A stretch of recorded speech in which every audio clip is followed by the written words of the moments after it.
be interested as well to see what Federer does with Nadal's serve that he's trying to jam with or go wide. What if he's going to step further to his left?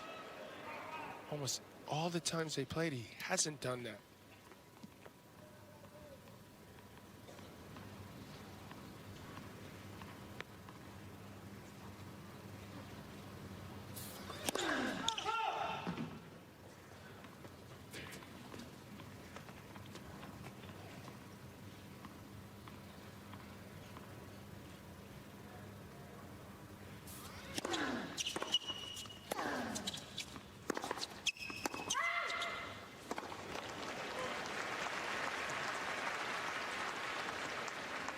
Gautham offering confirmation that it was long. But he should have challenged. The ball was on the baseline. I think he felt like it was in, but too early to challenge in his mind. There goes the match.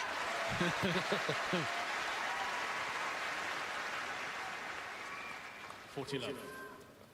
I still am surprised when I don't see him stand at least a foot or so further to his left. He's tried it at moments in matches, but he's never stuck to it as a game plan.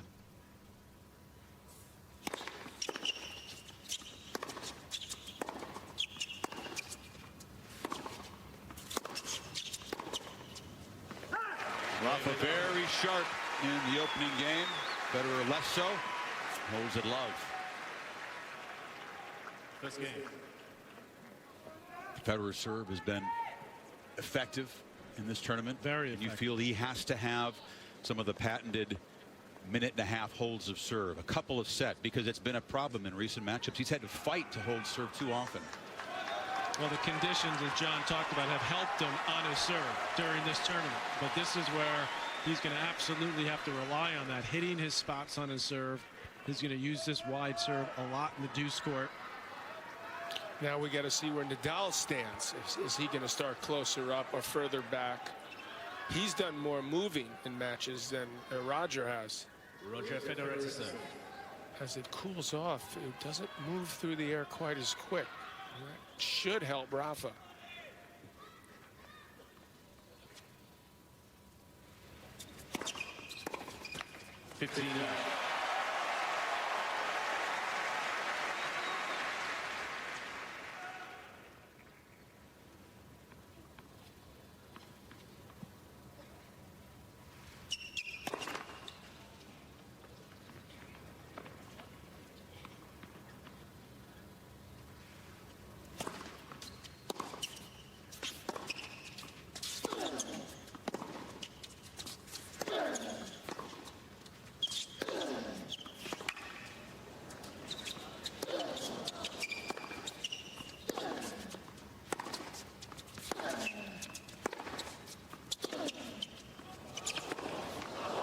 Fun to see these points that we've seen played hundreds, if not thousands of times. That's been a winning play for Nadal. Not fun for Federer to play that kind of point, especially this early. He's got to find a way to avoid that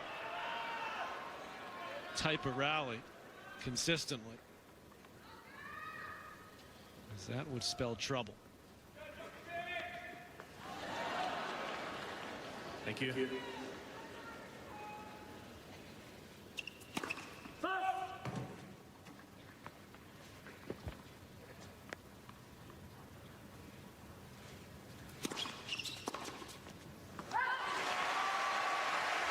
At the practice Darren mentioned, Nadal worked a lot on returns in the ad court. He typically does. That's the court where Federer's been able to create lots of problems for him. Well, he's going to cause problems for him with that serve. That is an awesome serve, and that's where he has a decided edge.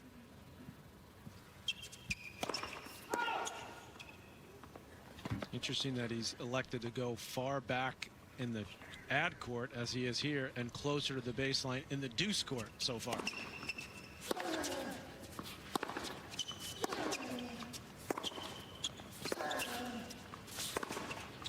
And the reason he's doing that is because he wants to prevent the wide serve to his backhand in the deuce court. The wide serve out in the ad court is not going to bother him as much because it's a kick and it's also into his forehand. The righties always won, that lefties have the edge with it on the ad court, which Right. they do. But you know, get the one in the deuce court, so you're up. So you don't get down 30, 40. So now he's much closer to the baseline to return this serve and this side.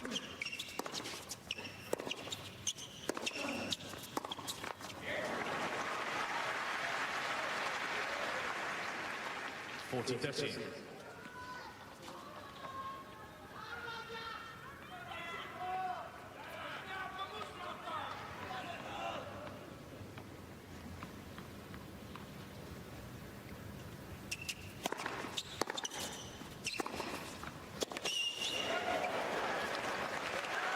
And Federer holds for 1-all.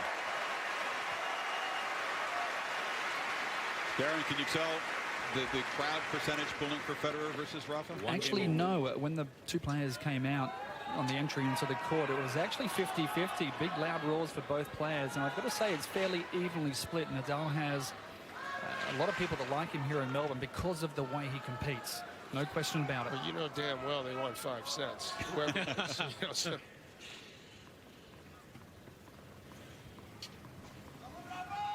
That is a given.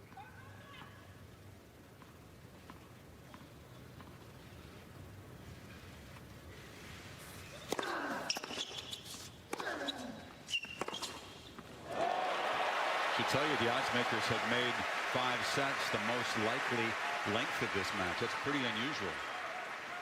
Love 15. This is the kind of point Federer wants to see.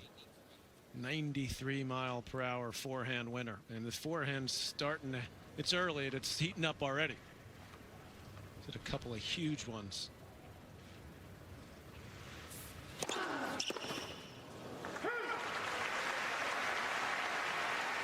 How much aggression can he take with that 15-all. backhand I think return? he Should can he be chip or aggressive. hit over it? Well, I think he should hit over. I think he should be a little safer early. You know, go more towards the middle, get his feel. He knows what's coming. If he hits a solid ball with some depth, he won't be able to hurt him too much, Nadal, I don't think.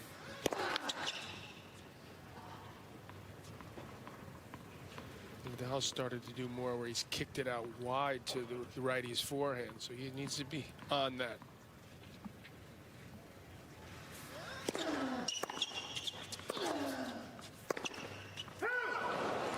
Yeah, I think that return's good enough. See, little deeper, but he had a good look at that ball. Second shot. And maybe with a little extra quickness off the feet, he might have been able to hit a forehand on that. I wonder how often he's going to look to do that, Federer. You know Nadal's going to do it at every opportunity he gets.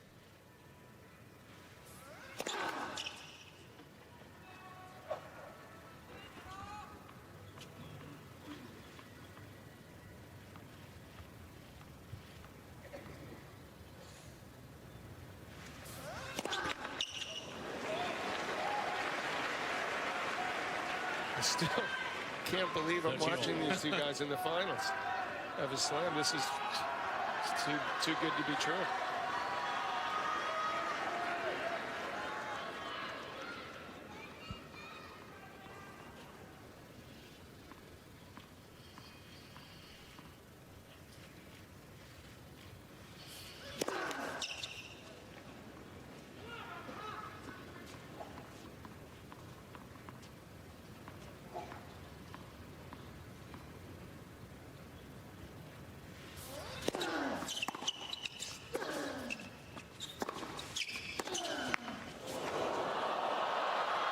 No, can't get there. Dead net court. 40-13. Unlucky, obviously, because this would have given him an early break point. This one here was thinking about coming back to Nadal's side, but I mentioned that little bit of breeze that's just floating here. I think just kicked it over to Federer's side.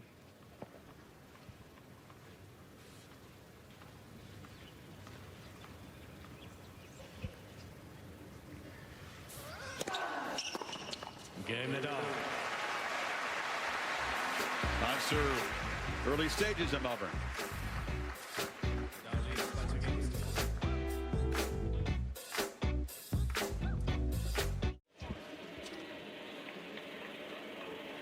If you don't have one of the precious 15,000 tickets for Laver, you can drink a beer, have a picnic outside. They're also selling tickets tonight to the second court, Margaret Court Arena, for $30. You can go inside, watch on the screen.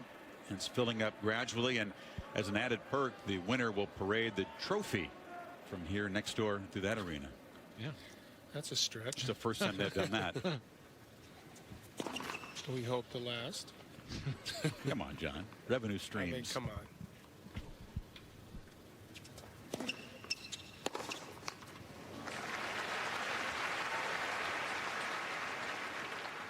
Love. That time Nadal moving way back to return the second serve. He's always tinkering.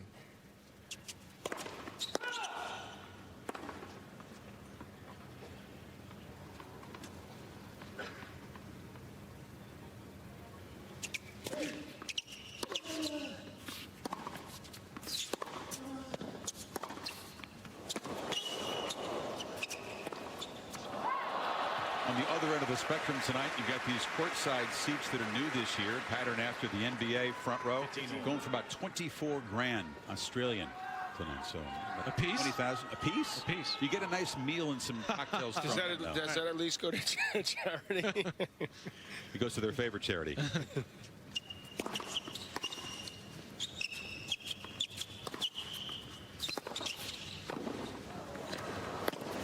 That's well done by Roger. Starting to get the gears going from third to fourth. So he can't afford to hang back, I don't think. How much should a net game be a part of his tactics? I think a net game is going to be the difference between winning and losing. He's got to have that spring enough to move forward and take it to Rafa. Of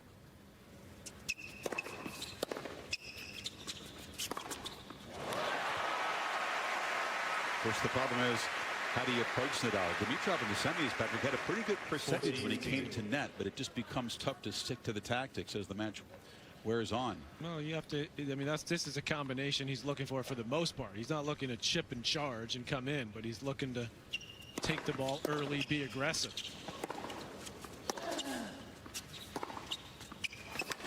What tactic would that be, by the way? I mean, it sort of depends what shot you get, but it's not as if Nadal doesn't have a great backhand. Darren, let me ask you from courtside, do you see anything in Rafa's movement that would indicate that the five-setter the other day has an impact here? No, not for the starter. He looks very sharp, and he looked sharp in his warm-up today, and he looks to be very good. I don't think Roger's going at 100% just yet, so I still think he can get to another gear, but needs to serve well, and so far it's been working well. There's no other guys that 5 hours more time on court can mean nothing, and that's Nadal. Never want a final to be impacted by somebody's physical problem.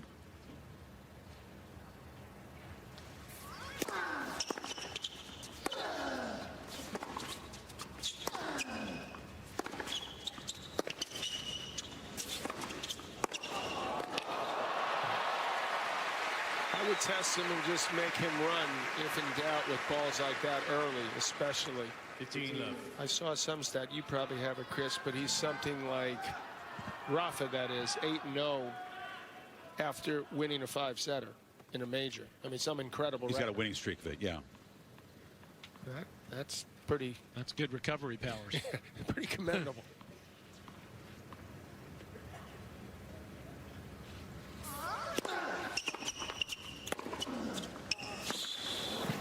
Very satisfying for him, guys, to break that streak of 3 5-set losses in a row at majors, which began with Verdasco loss here in the first round a year ago. But the wins over young Zverev and then against Dimitrov in that war got his 5-set mojo back.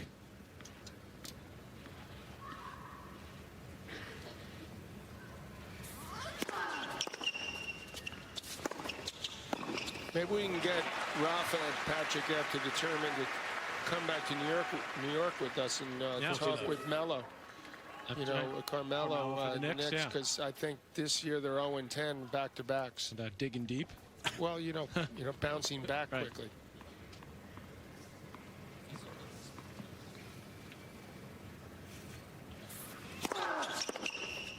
There's that body serve. And it jams Federer in a comfortable hold. He jumps back in front 3-2. Nothing close to a break point yet.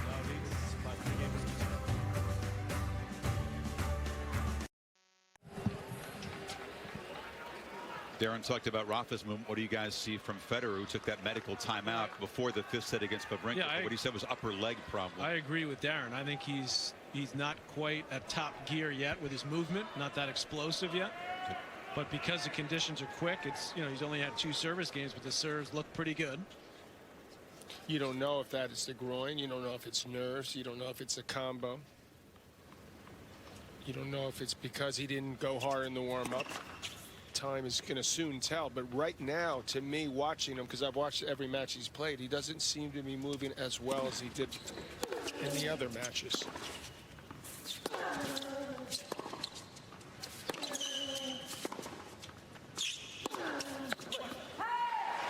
He almost admitted that timeout was as much tactical as it was medical, because Wawrinka had taken a timeout earlier in the match. So he sort of sheepishly said that. Well, we assume that when he left the court, which he doesn't. Although he has talked about, he talked in the post-match interview on court about this being an issue of the groin a little bit since the 2nd or 3rd day of the tournament. Imagine how well he would have moved if his groin wasn't. They tell that to Thomas Burdick. See, that shot right there is, I think, the key to tonight's match, because it's allowing Federer to win some quick points because he can flatten this ball out, and the conditions here with the surface and the balls have helped him be able to do that easily. 40 love. Conditions that they changed, at least in terms of the court, last year. They say no change in speed this year. The ball's slightly different. The amount of air inside the ball, the felt is lighter. Balls aren't fluffing up as much. They're getting more like BBs, smaller, if anything, and that's going to help Roger. There it is again. That's the kind of service game that not only is great for him because it saves his energy, but it can put pressure on Nadal, whose serve, as John said, is more susceptible, and especially the second serve. Fresh frame for Roger, the game before the ball change. The players have enjoyed the fact that, John, as you said, they're not fluffing up these tennis balls, and so the difference between the end of the cycle and the fresh balls isn't nearly as dramatic. They can be more consistent with it. Well, most of the players have enjoyed it. Especially these two. These two.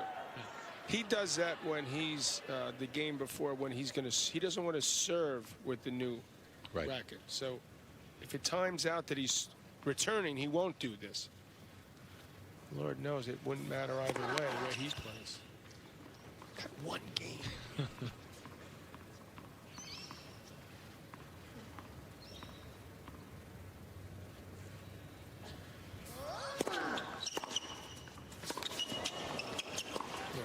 That is, to me, a very safe return. Do you like him doing that, John, or do you like him once in a while trying to move around and hit a forehand? Obviously, if he can hit his backhand that well, that's a great shot. But I'd like to see him move around once in a while, hit a forehand from that same spot. Well, he can have his cake and eat it too. This is the key one for him. He's got to be able to hit the backhand on this side in particular. I think now he seems to be standing a little farther out, which I think is good for him, even if it's 6 inches to a foot. Oh, he's just got to time that. He's pulling up on it. I'd see that's where, again, I'd aim more towards the center of the court until he finds his range.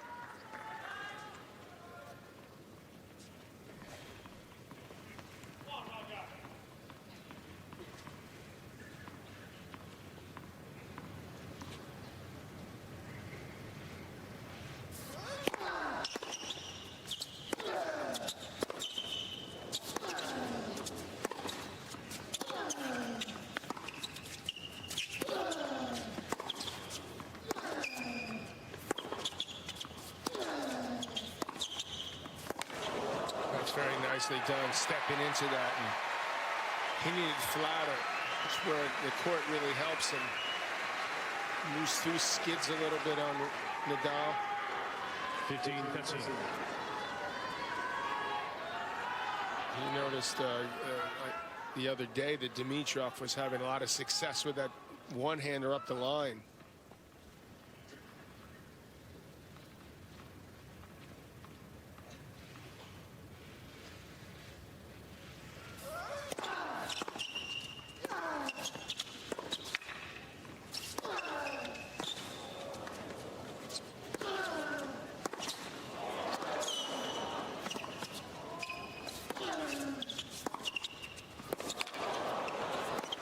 That's a wonderful point. Wow. Both showing the skills that have made them legends, but Federer creates the match's first break points. Well, first of all, it was the return. That was the best return he's hit on that side for sure. He hung tough, played some great defense, and is rewarded for it.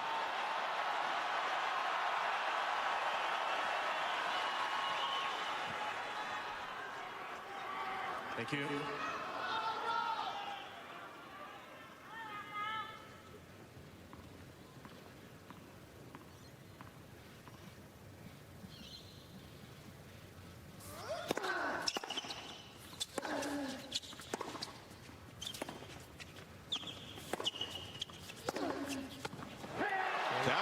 And Federer breaks first. There's a challenge from Nadal. He's hold on. He's walking to his chair like he doesn't really believe. I don't believe he believes. I don't think anyone thinks this is in. And it was out. So 4-3 for Federer with the break.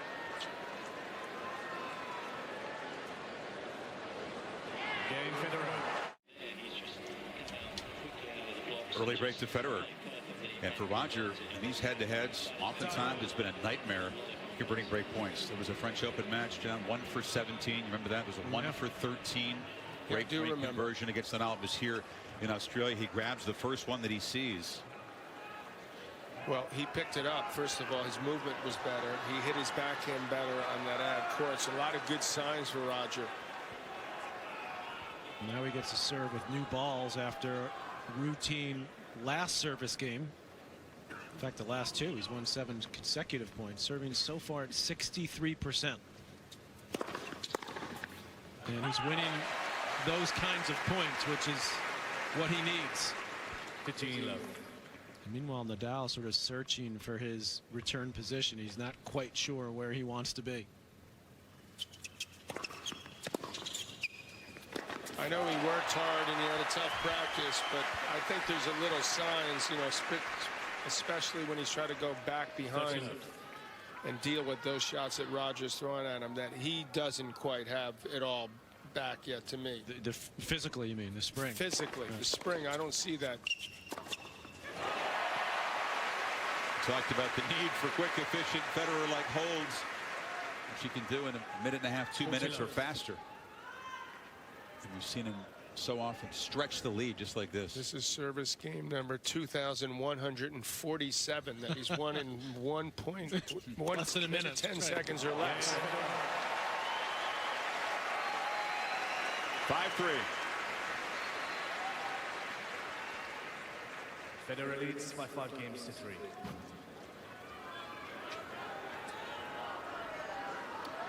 Ace wrapping up a minute 10 long service game.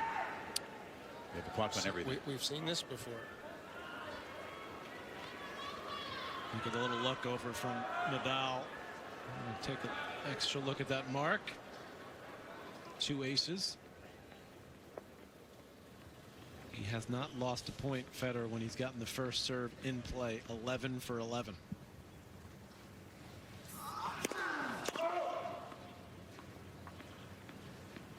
It won't be long in my mind before Nadal starts standing in closer on the return.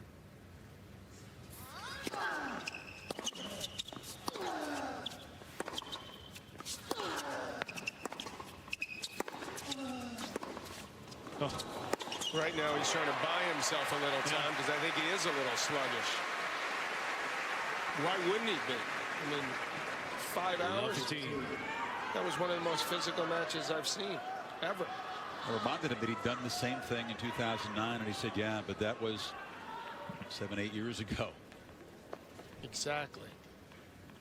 Even him may be a little bit human.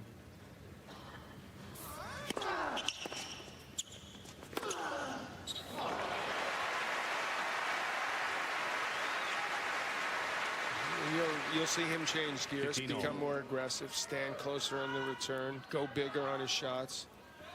Yeah, just his second forehand winner.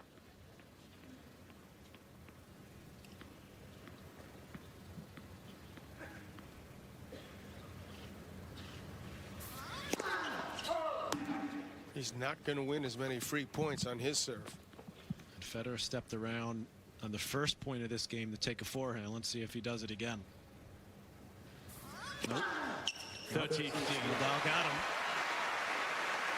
That's a serve Nadal's been working on clearly to try to get guys like Roger to think twice about running around and hitting forehands. That's just too good.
Didn't quite scamper to the backhand 14-13. corner with the explosiveness you sometimes see. Well hit return.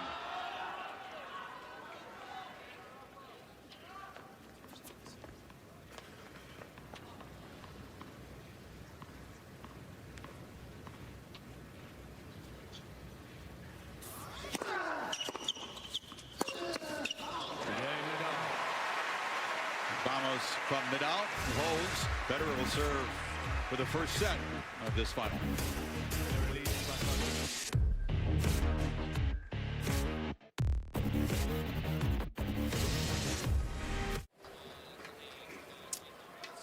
They call it Fed Square for Federation, not Federer. Short walking course downtown Melbourne. They A lot may of Fed change it fans after there. tonight if this keeps How up. much does it cost there?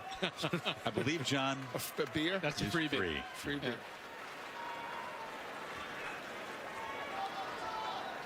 Big crowd there. Thank you.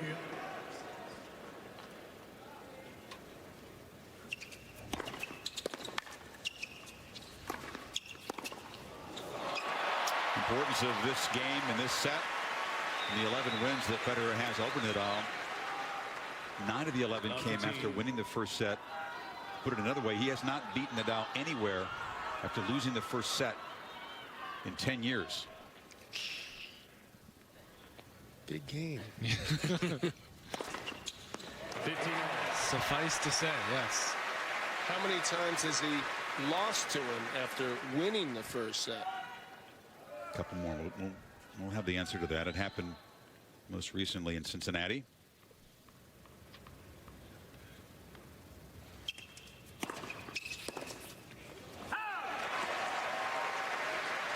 .23 and 11 is their career head-to-head 15. for Rafa Nadal.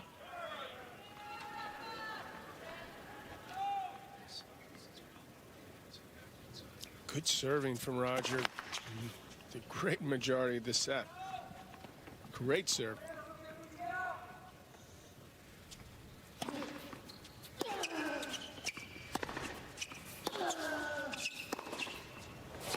Oh yeah. Wow. Only dropped 1 point when he's made the first serve, and only 4 points total on serve in the set, and has a couple set points. 14. We told him before the match he'd lose 4 points on his serve the first set. You know he'd take that in a heartbeat.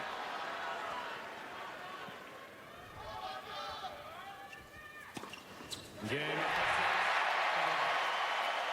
Fed fans on their feet as he grabs the opening set in little more than a half hour.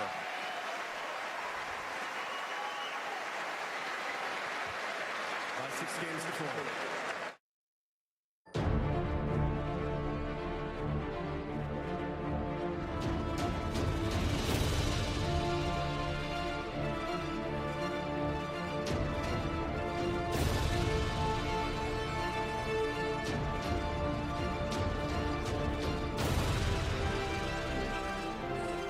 Extremely clean opening set by Roger Federer. came to net efficiently, served well, 4 aces. Nadal has left the court in a pit stop as Federer has just sat there. Picture of calm focus. Momentum swing already. Rafa feeling the pressure.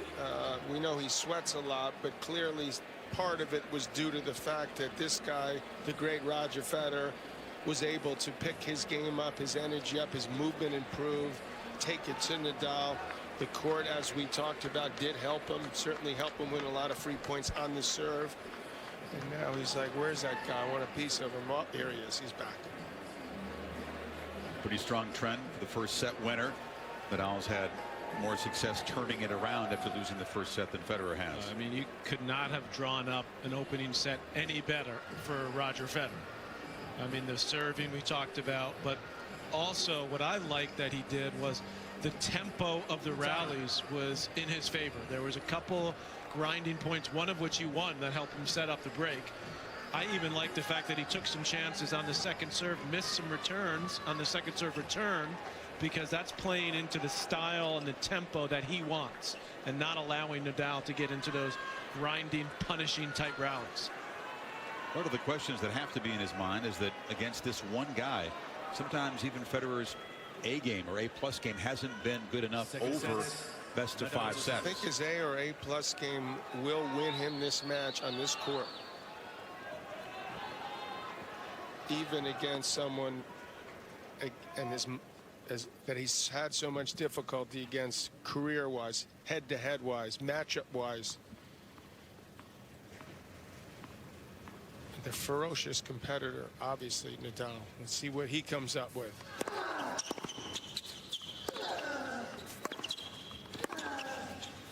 He is hitting that backhand so flat at the moment. I can actually see the Wilson sign as it's flying by me, and he's hitting it much flatter than what he normally does. And that's why sometimes it's cutting down the reaction time for Nadal. It's making him look a little bit slow, but he's playing risky off the backhand, and he's timing it as well as I've ever seen.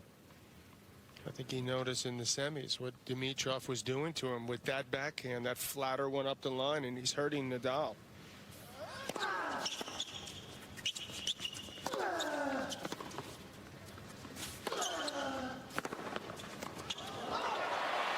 That match featured a lot more grinding baseline rallies than Federer wants to get into tonight, right, John? I agree, and Nadal is also a genius, you know, so he's noticed and feels the need to switch things up and for him to be more aggressive and come in where he's had a lot of success. Not been much to net so far, 3 for 3 for the entire match.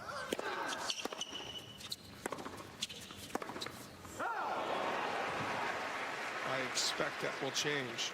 Start to move in more.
Game Nadal.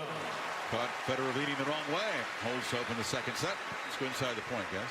Well, the backhand from Federer has been up to the challenge so far. As you see Nadal, this is the point that he likes. He's got Federer on the move, but good, safe backhand right there. And this is the one where he gets Nadal out of position quickly and wins the point. Just with that one down the line backhand. Here again, Nadal trying to go to his go-to play, but it's Federer that takes the offensive. And then that was in the game that he broke. That beautiful swinging volley brought him to break point. He actually seems to be hitting his backhand as well or better than his forehand right now, where he made a couple errors that last game. Certainly doesn't want the forehand to let him down ultimately.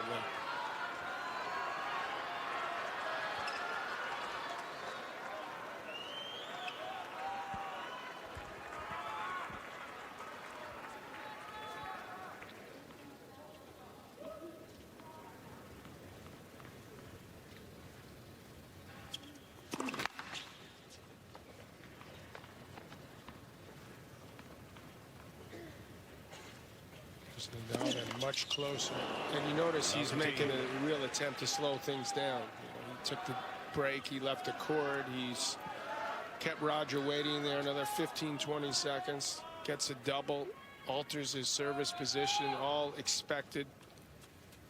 How will Roger deal with it? Mr. Laver in the front row, watching his favorite player right near him.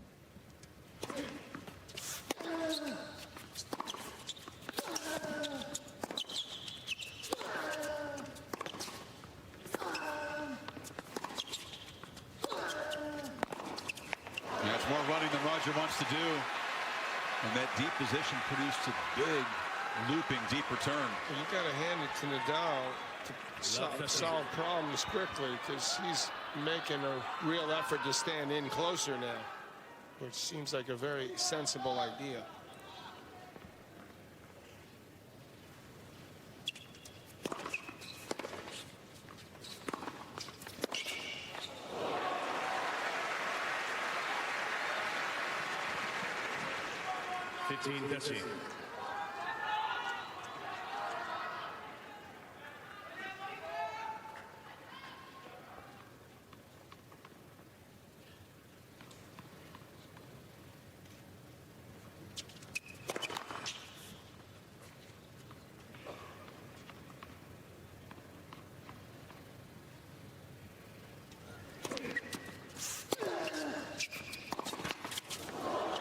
That one goes Federer's way. Yeah, it's his turn. 1-1 now. Yeah. All in leg courts. That's you all.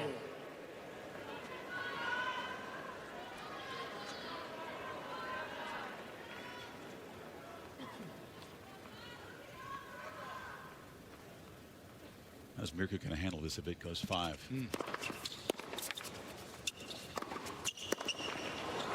Again, Nadal, second time in this game, went right to that side, was waiting for a forehand.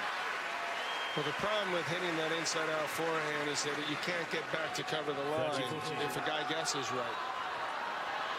This is Nadal's first look at a break point.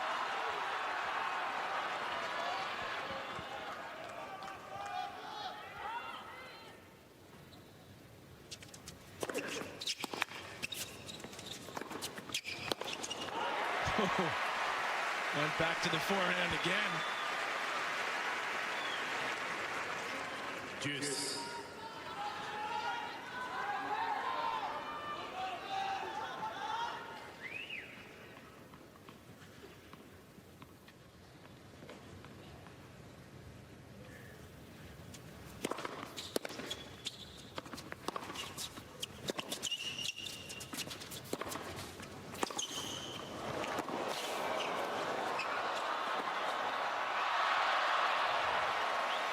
That court stays on Federer's side.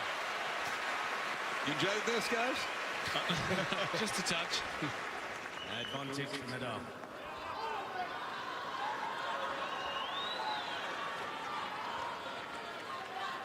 Second break point.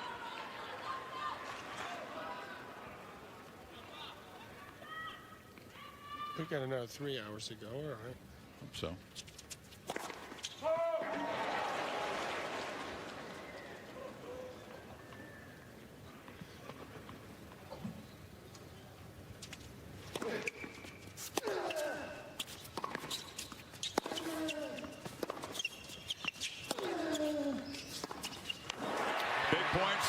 Proven game plan. Hammer away at the Federer backhand corner, and Nadal breaks for the first time. Yeah, he put a little extra air under those forehands as well to get him up higher. As you said, Chris, this is in his go-to play over the years against Federer, and it pays off there. They say that he's got the most spin of any player on that forehand side. Jack Sock, they say, gives him a go. The American. Sock right there with him. Yep. Well, you can see how difficult it is to deal with when it starts jumping up like that, especially for a one-hander. Rafa has reset at the start of the second set and come out strong.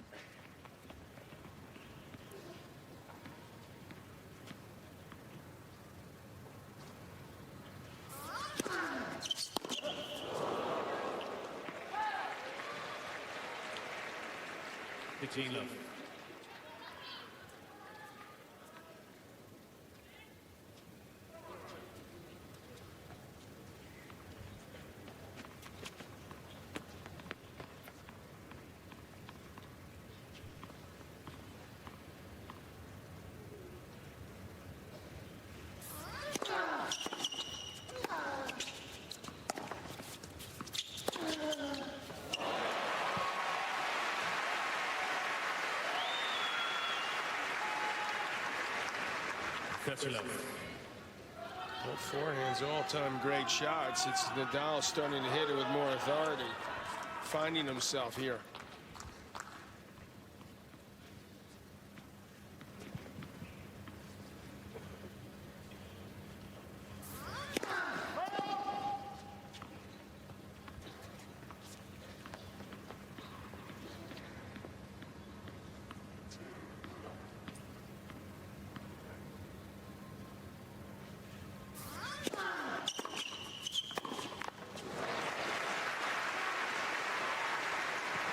It's been effective for Federer, that quick return at the feet of Nadal.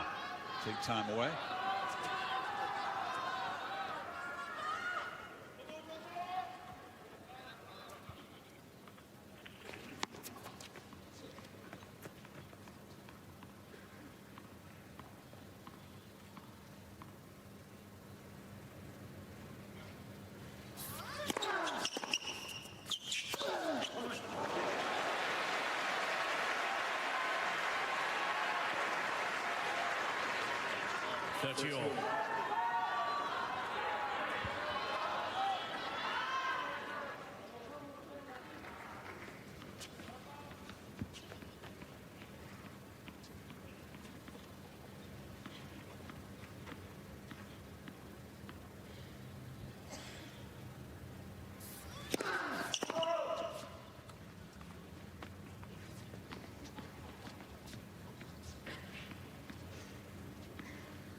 Another good job there. I like the way he's taking it to him on that backhand return. 30-40. And a break back point.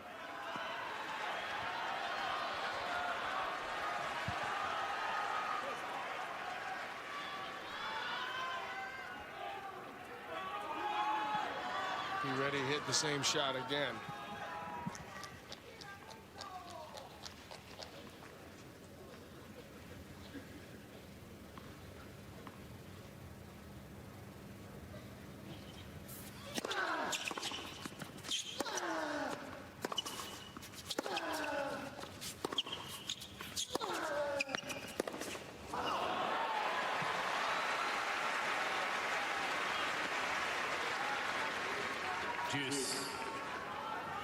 Concern would be that he's starting to spray that forehand too much.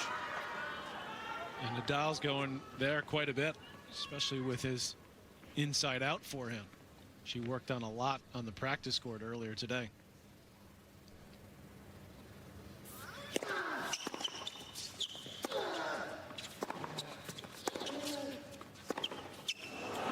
Nadal told me at the beginning of the tournament that the forehand was the off-season concern. I asked him, what one shot do you want to get better in the series? He says, get back to the forehand. Make my opponent feel pain every time I hit it, as he has over the years. Hasn't he cause enough pain with that? Apparently Well, not. you know, he hit it tight in some big moments in recent years.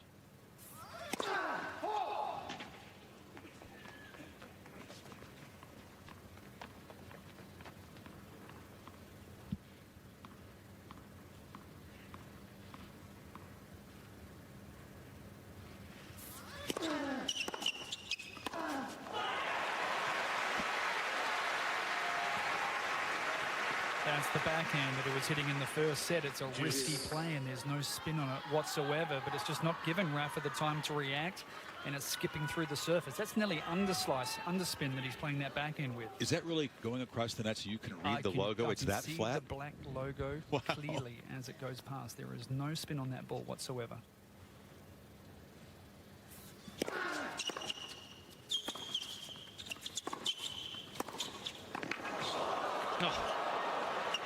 What a volley. What a stab volley.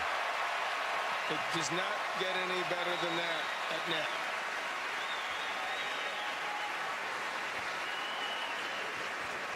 This guy's 35, John. Not just reach it, right, John, but poke it deep in the corner. Exactly. That's what he meant to do. It's like a wand, a magic wand in his hand. Another chance to get back on serve.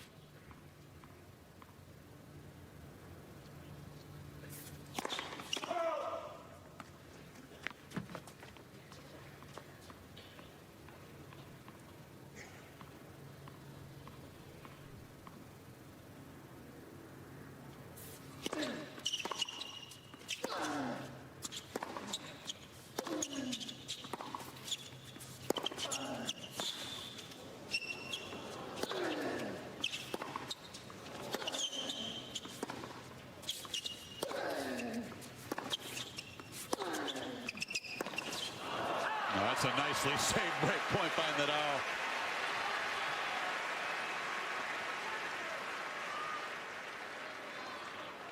Juice. First extended game of this final.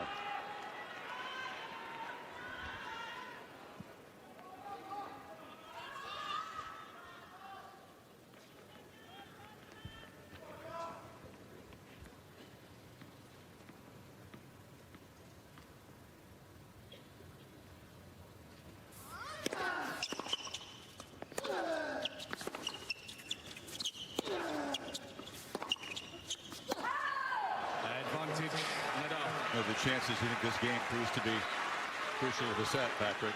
Nadal can get out of this trouble, get the 3 love. That would be huge, no doubt. A lot more the types of points that he wants to play. The extended rallies, getting the ball with a little more height on it. Pushing Federer out into his forehand corner as well.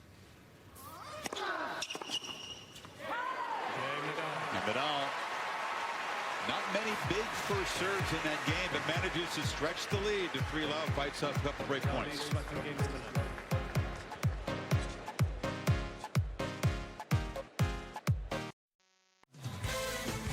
Later today, after you grab a nap, you can watch the Thunder and the Cavs, a good one on ABC.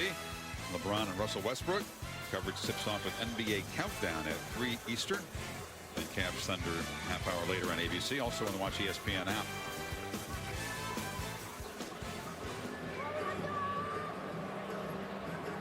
You know, I've watched Nadal for so many years, and Roger did a lot of good things there, including trying to go behind Nadal on a couple of those backhands. You mentioned the air on the forehand, which is true, and he was handling the high backhand on his side pretty well. Have you ever seen a guy able to seemingly be maybe caught or off balance, or possibly the ball a little behind him, and then able to rifle the backhand and just put you on major defense better than Nadal? I mean, it's unbelievable talent. Seats quickly, please. And strength too, right? Core strength to torque that shot. Moving away from the court.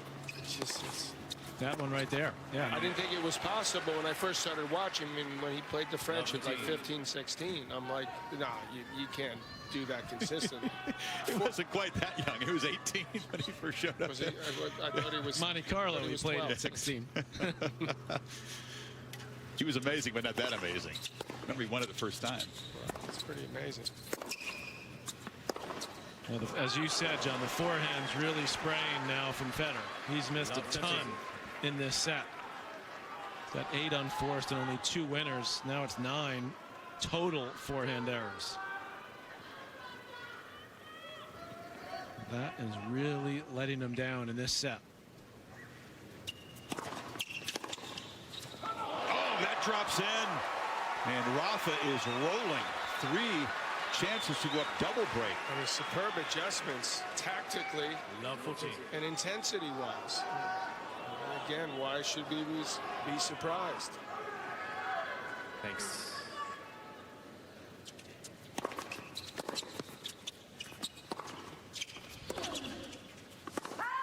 But playing fast as Roger does when you're losing points, the service can get away from you like that. I was just thinking that. It's so true. Maybe it'd be a time where he pulls back that little bit. He's not, though. Still playing quickly.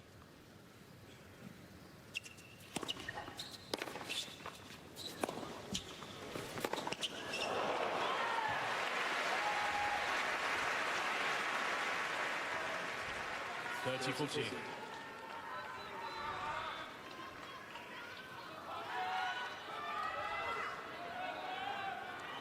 Certainly a must game.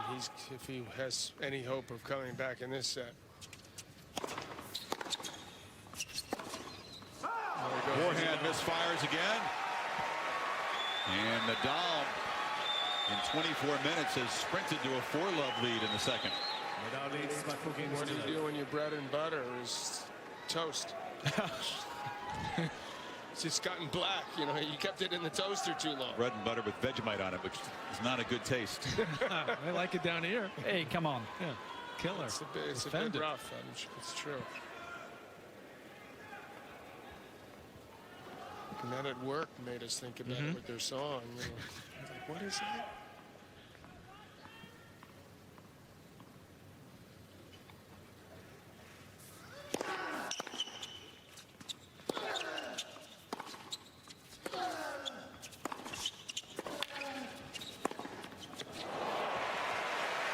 The frustration in that forehand cut.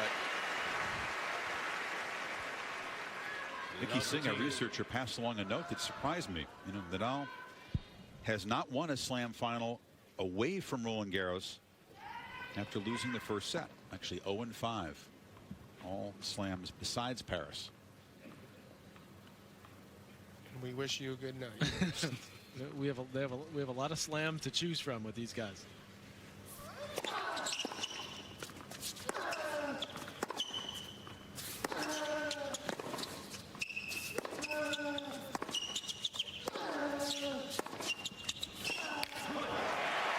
I doubt that would make Federer feel any better at the moment. That stat. Or the 2 forehands he hit because he's 2 breaks down. Or slightly better.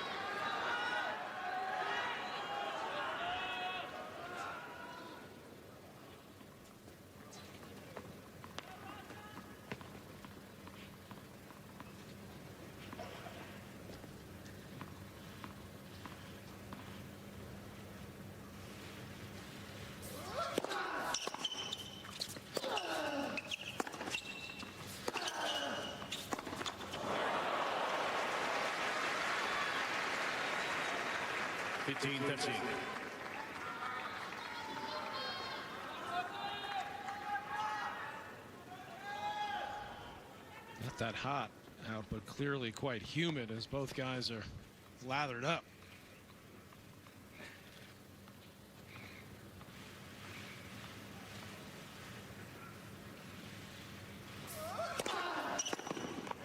It's about 75 degrees, Patrick, but not really expected to drop too low tonight because they're expecting 100 degrees in Melbourne tomorrow. Good time to leave town.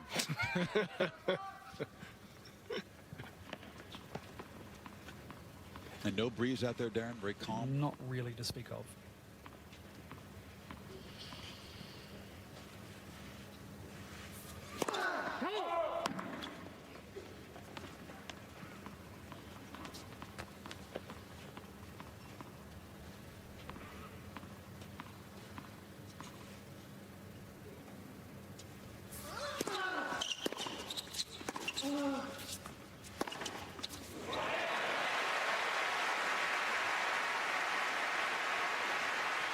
So behind 4-love, Federer playing with some freedom in this game, creates a breakback point.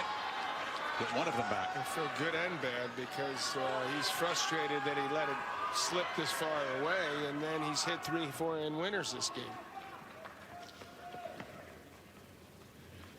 It just wasn't happening for him until this point at all in this set.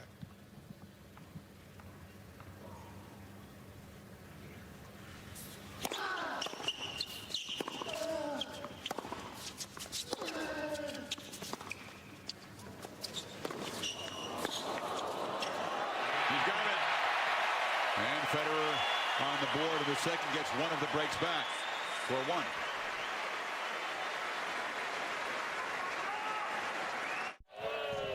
Doing the wave. This has been a great 4-day holiday weekend. Australia Day was on Thursday. Most folks took off work Friday, except those involved in the tennis. And a beautiful weekend of weather here. Excellent conditions for this dream final. So far, both players look to be in good physical form. Nothing carrying over from the 5-set semifinals that we can see. Certainly good news. Federer asked the umpire to get one of the ball kids out to, I think, wipe up the perspiration that's right around the baseline where he's about to serve. Nadal doing a lot of sweating. You can see it dripping off his forehead when he serves. Doesn't want anything to happen to that knee again. There's Exhibit A right there. Thank you, Bobby Feller. Good timing.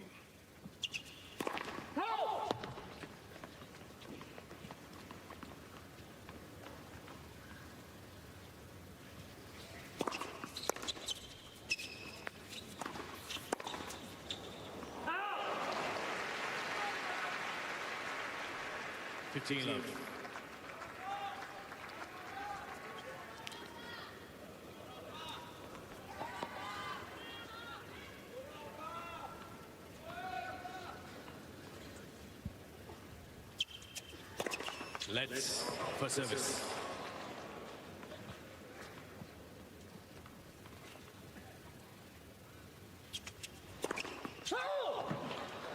Mr. Federer is challenging a call on the right center. Bit of a predicament, you think, that for Federer, or how much energy do you have to put forth to even possibly win this set? I mean, he's gotten one break back, so now he's going to clearly make more of an effort. Had Nadal held, he could have perhaps won the set quickly. But now he's going to now you'd have Roger dig in, you'd think. Yeah, of course. Doesn't pay off.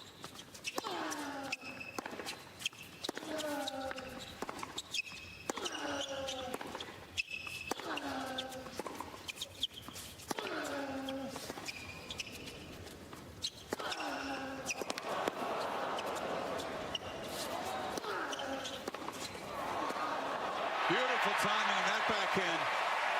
Read the cross court beautifully. Well, maybe he's just going to say, I'm going to give it as much of an effort as Nadal, which is more than anyone's ever been able to do on a court, I believe. So, battle every single point.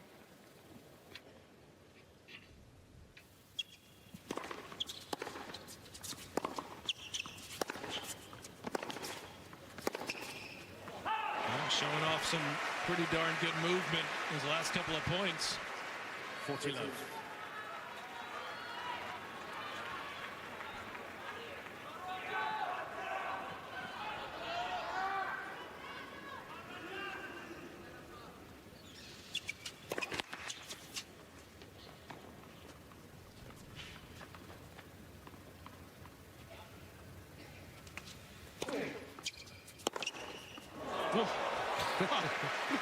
Rafa's turned to swing freely when he's down on the scoreboard.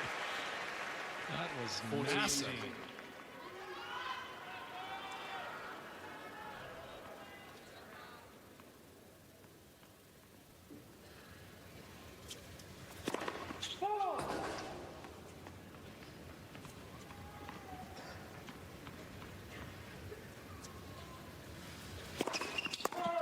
40-30.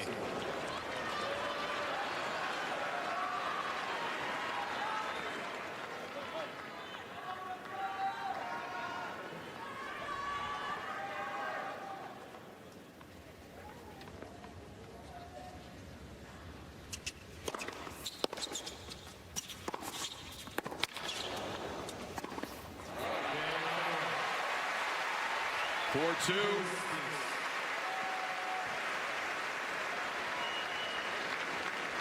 This would be one of the few cases, perhaps, where Nadal would be happy to get some new balls. So he gets a little more pop on his own serve to try to level this at a set-all. How well hit was that backhand? Just on the baseline. I mean, he's been timing it beautifully. And now the forehand the last couple of games has come back alive.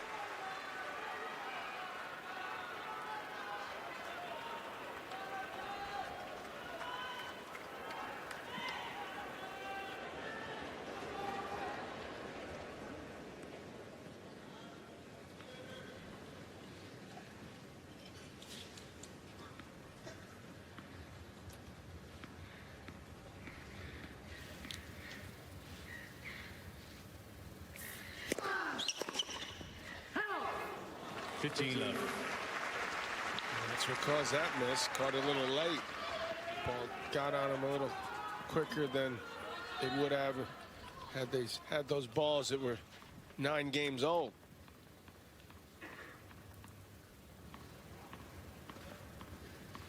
Smart serve.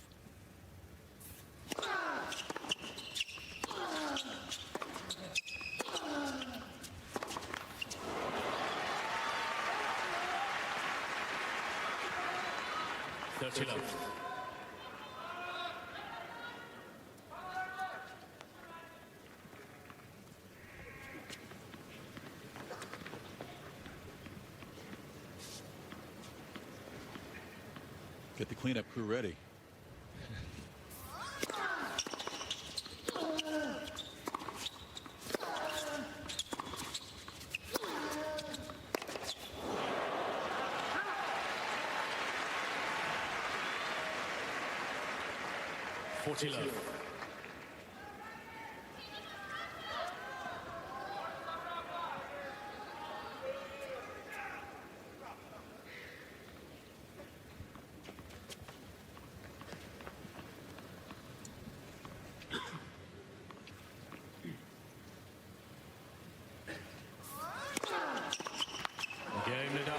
Nadal holds the love. Important game to push back against Federer. 5-2.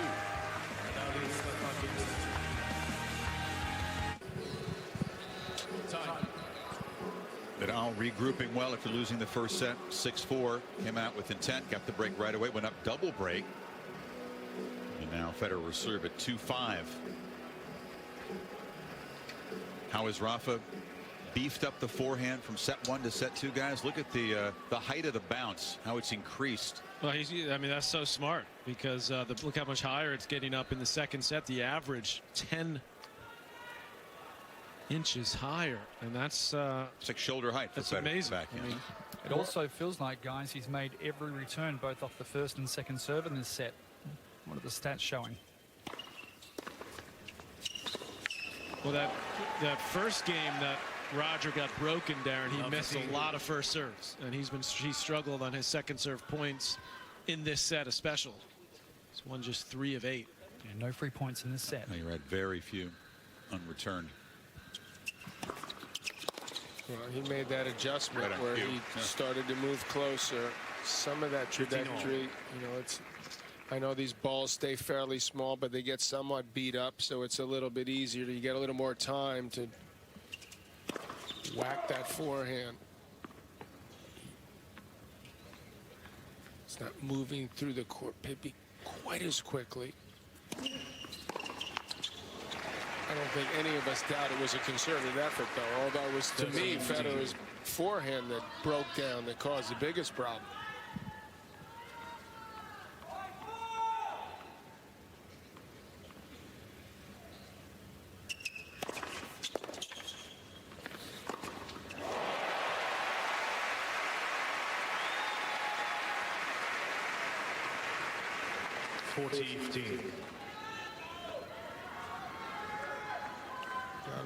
Nadal retreats again.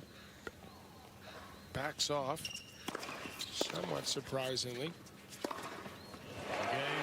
guys have talked court speed. The tournament director here, Craig Tiley, felt it necessary to respond to criticisms that the courts have been quickened up with Federer in mind. He's been one of the biggest critics of the slowing down of the hard court surfaces around the world, and Tiley said that is not the case. That he did it for that it wasn't quicker, or that he didn't do it just for Roger. There's Craig right there. Yeah, he's done an awesome job here at this event. You know how the conspiracy theorists operate.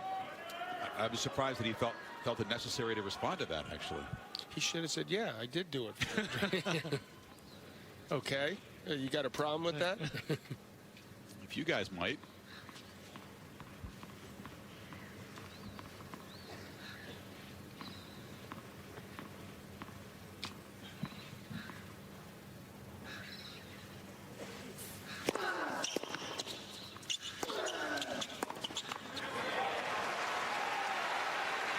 I'm not sure the players or the organizers. I don't have a 5-hour and 53-minute wars of attrition in the final. Like, I think that was that's the biggest reason. I think it was a great call.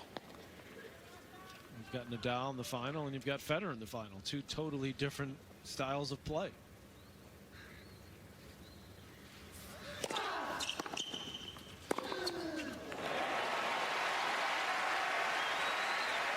Nadal 2 points from closing out a textbook set for him.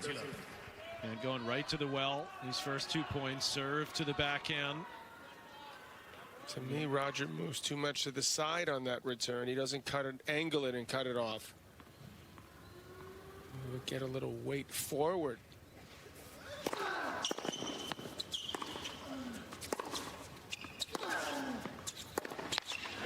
a better job there, but as expected, it's going to be a set all. Get down 4-love. I mean, that is just too tall an order to come back.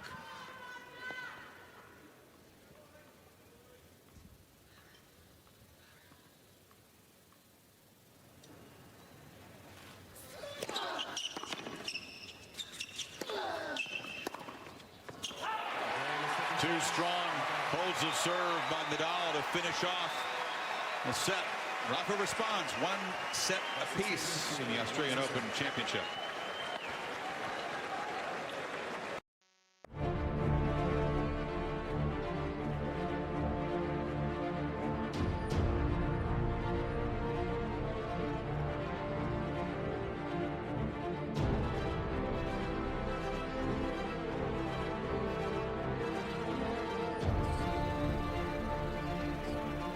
Each man able to impose his style in one of the 2 sets. Nadal leveling at a set apiece. What's different about this match, guys, is that both are coming off layoffs. We know that Federer, tumbling out of Wimbledon, took the entire second half of 2016 off to rest that knee. He worked with doctors, made that choice. Nadal shutting it down to heal up the wrist.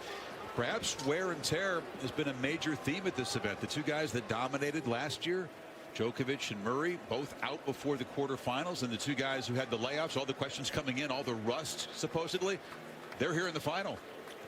You know, that's well thought out, actually, and quite true, because I think Murray was hurt by the fact that he had to do so much to finish the year #1. He burnt out, and Djokovic looks mentally burnt out at the moment compared to what he was 6 months earlier. So this rejuvenation and time that they've had to reconsider their careers and realize how great it would be to get another major or be in this position has energized them for sure.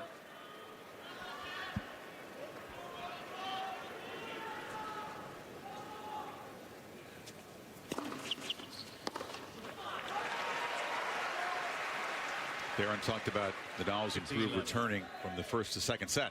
That's a major improvement. 94% of first serves and 86% of second serves in play.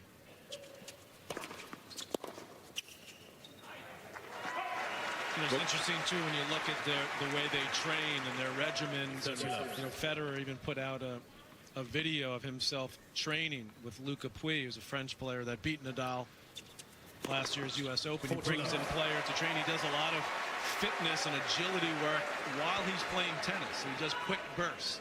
That's the way he trains. Nadal, totally different player, trains much differently, longer, focuses more on his endurance, his strength. So they've really adjusted their workout routines over the years to match their physique and their style of play.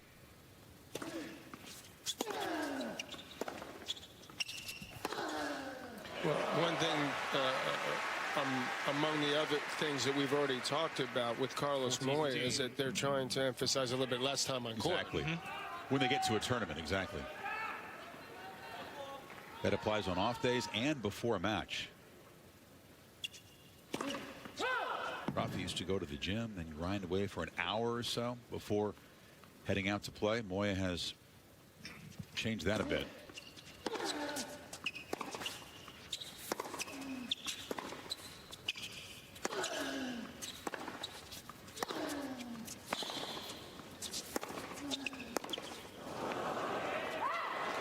You know, Moya, a fresh voice in the camp that many have called for years, but with an asterisk because he lives a half hour from Nadal in Mallorca. He's the guy that was the first Spanish man to be #1. And I think he's a very influential voice in a short time, more than they really publicly acknowledge. I think he was, talking with him even when he, over the years. I mean, maybe not last year so much when he was with Raonic. That's the first time Federer served and volleyed on a second serve. And from 40 love, it's back to deuce.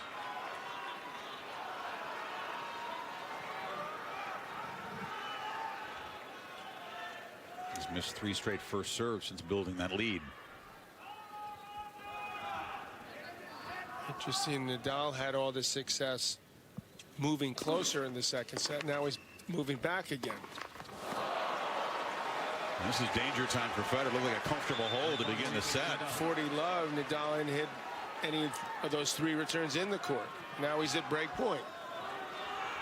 The guy never gives in.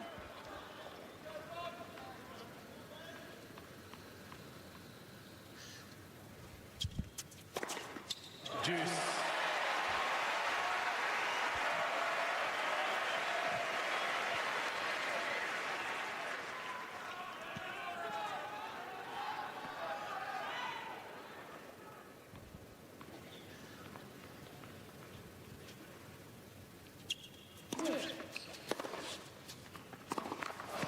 You just can't make that mistake if you're Federer. You waited on that ball, and he's feeling the pressure now. And I think that's part of the reason John Nadal's going back is he senses that Federer's edgy, and he's going to say you're going to have to make shots now. Should have served and volleyed on that. That was an easy forehand right there. Serve is. Just get the serve to save him. He needs it now. Allez in French, says Lubicic. He knows the importance of this game, not to fall down a break. Let Rafa stretch momentum.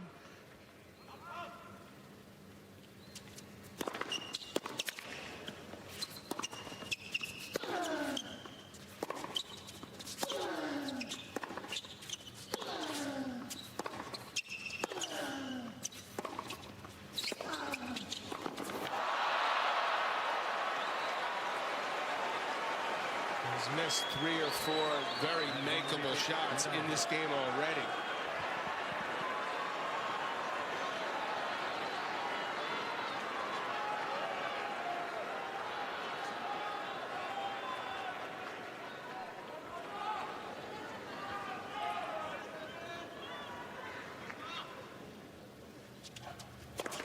Let's for service.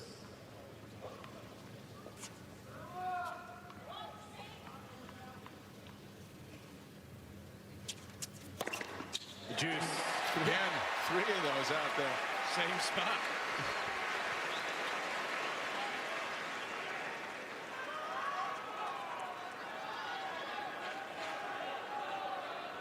A 4-ace game, and it's still deuce. He's still having a battle to hold. Thank you.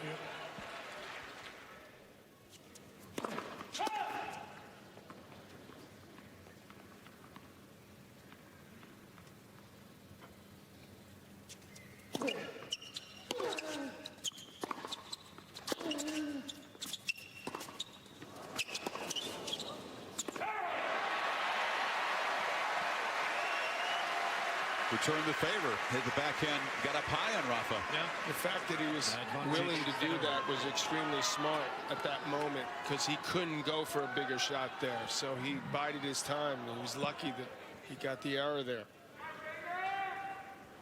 Maybe he surprised Rafa.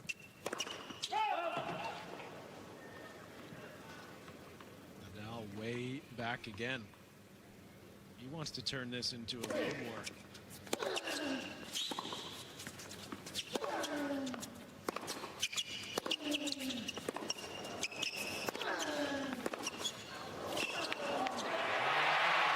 Federer. Huge hold, Chris. Yeah, he had to battle from 40 love. It looked easy. Ended up being anything but.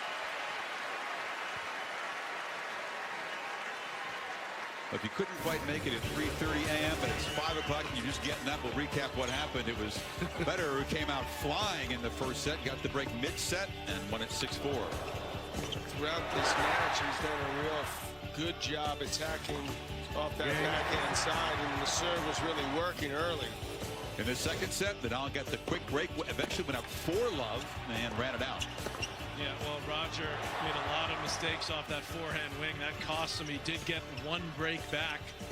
But Nadal played a very, very solid couple of final service games to close it out comfortably. First serve points won, pretty even. A few more for Nadal on the second. We'll continue to track that, because that'll be crucial as this match moves forward. He's been able to create double the number of breakpoint chances so far. That's been the pattern in the last 7 or 8 head-to-heads. Created more and cashed them in. But not in that last game.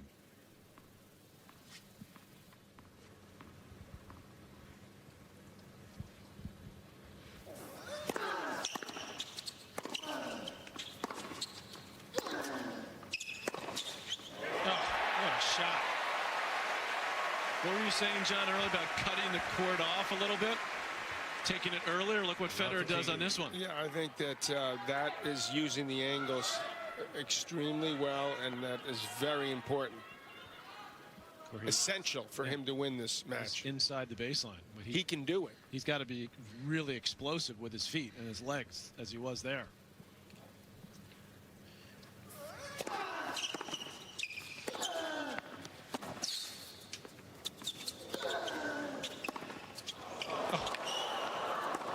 His backhand is what's really helping him out big time right now. What a boost he's gotten from digging out of trouble in the last service game. Again, taking time away as he took that ball right off the bounce. With the backhand, set it up.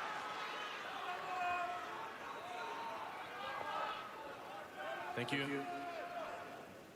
I think you can see Nadal try to go to the forehand a little bit here to try to get some errors.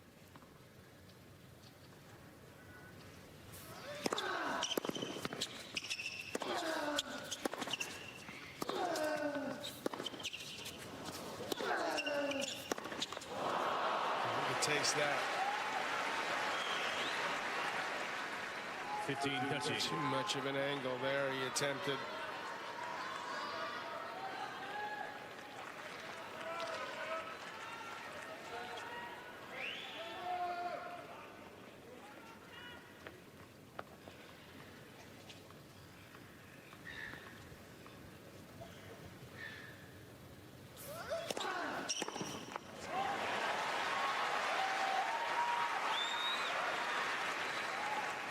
So nice to have that kind of a playbook. You get down love 30 in a game and go right back to what's worked 1,000 times Yeah, before. that's true.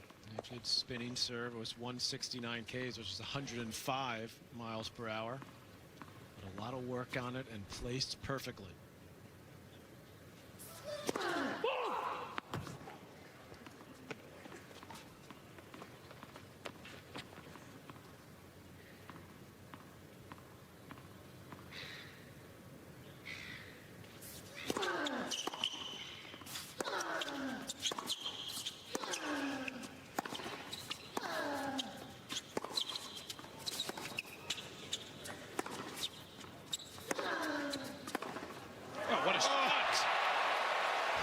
like Wii tennis there. Almost a half volley from the baseline. Almost. It was. Look what he does to win this point. He gets a shorter angle.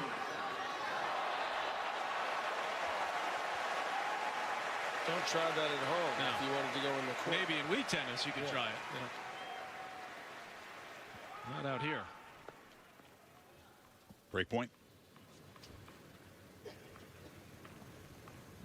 Where's he going with this serve? Back to the well. Roger stood about 6 inches further out wide. Tempt him to hit the one up the middle. Tempt him, but he's look at him goes, moving over. That's smart. Absolutely the right thing to do. Exactly what you were looking for, Johnny. Made him go into the body. Federer more opportunistic early in the third, grabs his first break chance. Huge turn in the last 10 minutes. Yeah, I mean, the hold in the last game. And now the quick break. And can he solidify?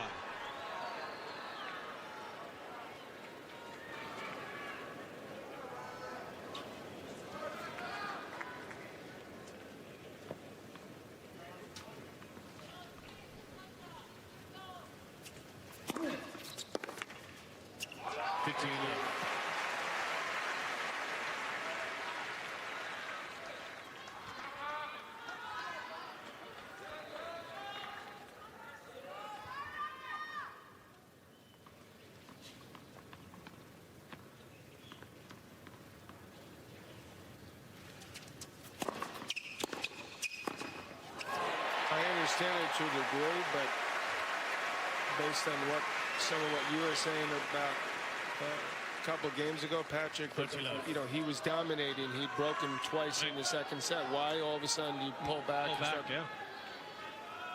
And he's sort of allowing Roger to start to dictate the points a little bit more.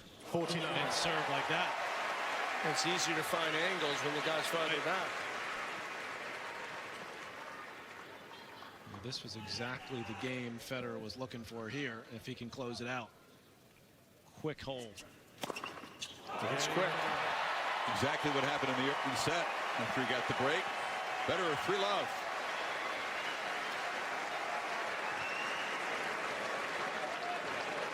Federer leads by 3 games to none. Talked to Yvonne Lendl about the enormity of the match, what's at stake beyond the trophy. I said, do you try to block that out? Nadal suggested he wasn't thinking about that. Lendl's theory was, John, that you can't hide from it. You can't ignore it. You have to just embrace it, take it on, and say, hey, you know what?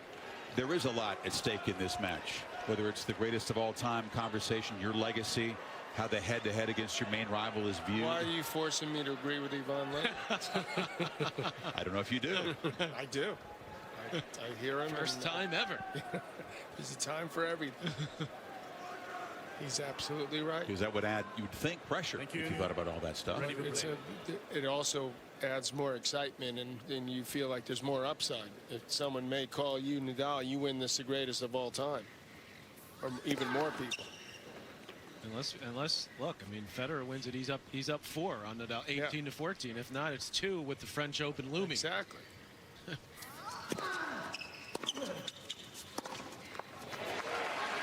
Well, since Roger won his most recent major title at Wimbledon in 2012, he's been in 3 finals. Yeah, I'll tell you, there was a long look from Federer after that, which was maybe the worst miss of the match from Nadal in the bottom of the net. He took a long look across the net at Rafa. You okay?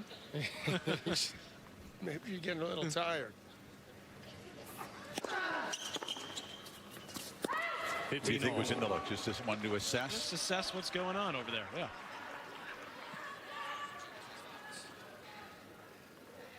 He's agitated down at that far end. His box is just over his right shoulder. A little bit at this end.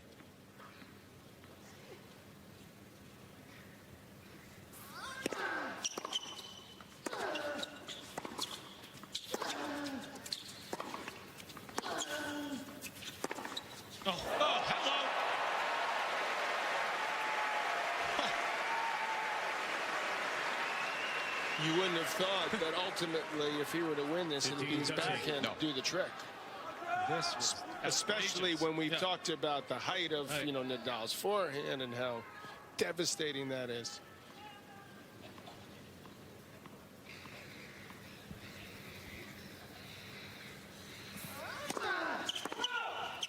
Just like Nadal in the second set, Federer has a chance to rip this third wide open.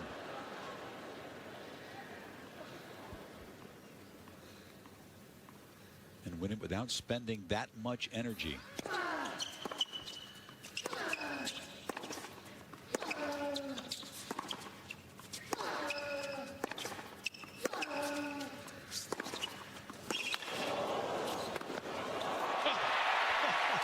He spent plenty that first game, but boy, oh boy, has it paid off. Mentally, and these guys are obviously deflated because this guy's come storming back. 15-14. This is just absolutely no hesitation from Federer. He took this ball about waist height. Seen even below that. Yeah. Nadal is on the ropes big time.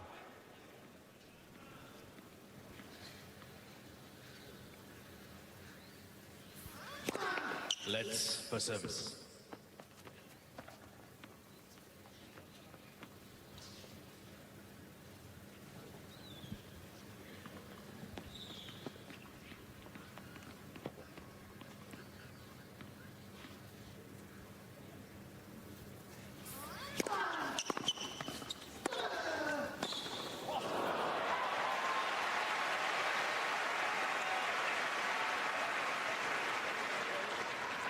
(30-14).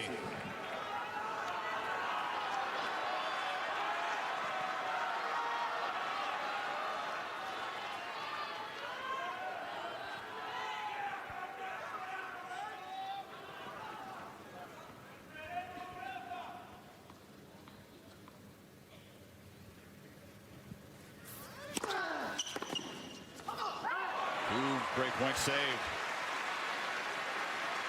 You think he's conceded the set? He's fought off the ropes plenty of times. Yeah, I think we all know the answer to that. Even he might possibly think about it if he got down 4-love. Not do it, but it would definitely be devastating for him in this chances to pull this set out. He needs this game.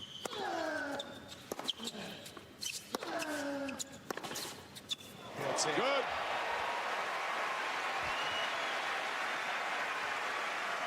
Well, this may be why Federer, if you think about it, put a lot of effort when he was down 4-love to try to get his confidence back with the forehand, get that thing going. That seems to have worked.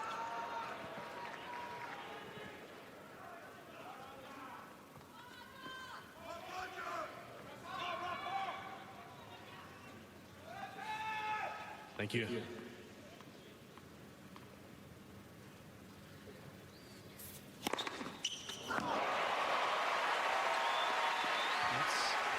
One of his biggest serves of the match, just short 124. He's had that one's 122.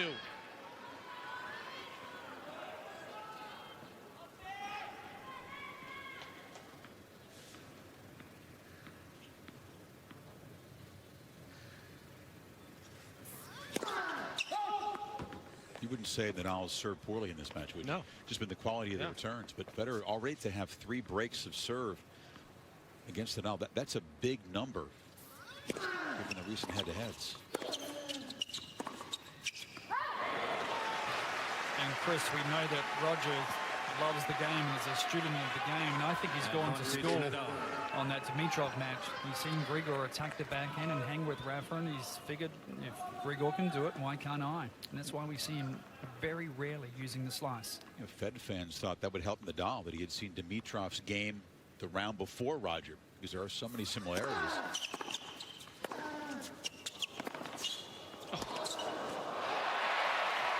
You're saying that may be working the other way. I think it's worked both ways, but it's worked more for Roger because he's the better version of Dimitrov. Absolutely made him relax that little bit. I can do the same thing even better. They are returns that Roger normally slices. He's attacking everything.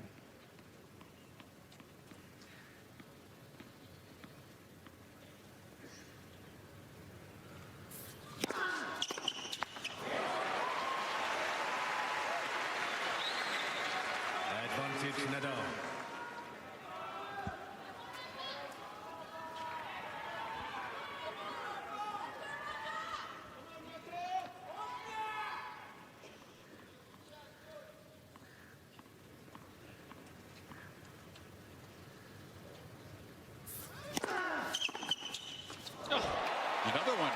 I'll tell you, amazing. He talks about having those nights where you just seize the ball so cleanly, and the off nights happen more frequently at 35. He knows see that. replay to see if, let's see, well, we won't see where he hit that backhand, but it looked like he angled it off. And well, There you go. thank you. See that? Ask and you shall receive. Beautiful. He's taking the ball so early right now. He's just seeing it. And his movement's phenomenal.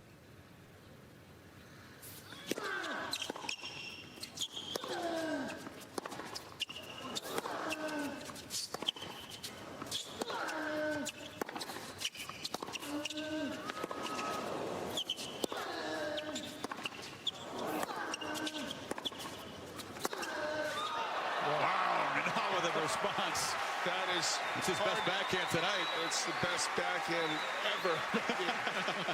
It's hard Except for the one from Federer on the other point. This one was rocket. Well, he's realizing that he's going to have to start going for more because Federer is just in the rallies in this set has been pushing him around. He also realizes he's got to win this game if he's going to pull this set out. He has really dug in big time.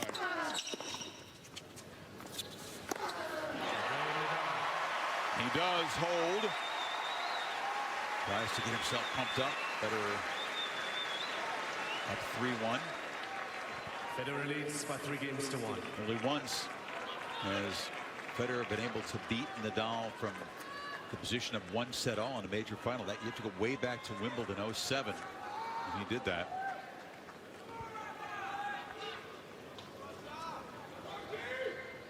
Last win over him in any slam final. 15 love.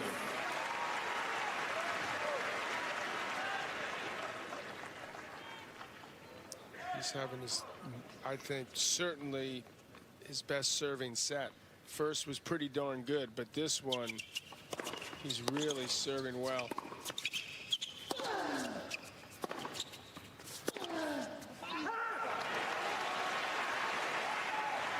Nadal's biggest show of frustration tonight. Just they're growling at his team. And you also notice that there's a lot of little fist pumps from Federer, a lot of positive energy coming from him. He is digging in.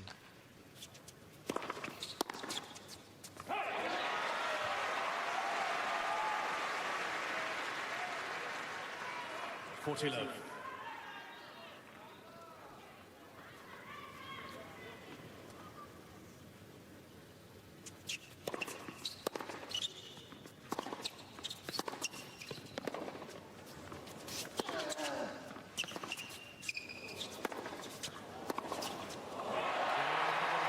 Holds it low and stretches his lead to 4 games to 1.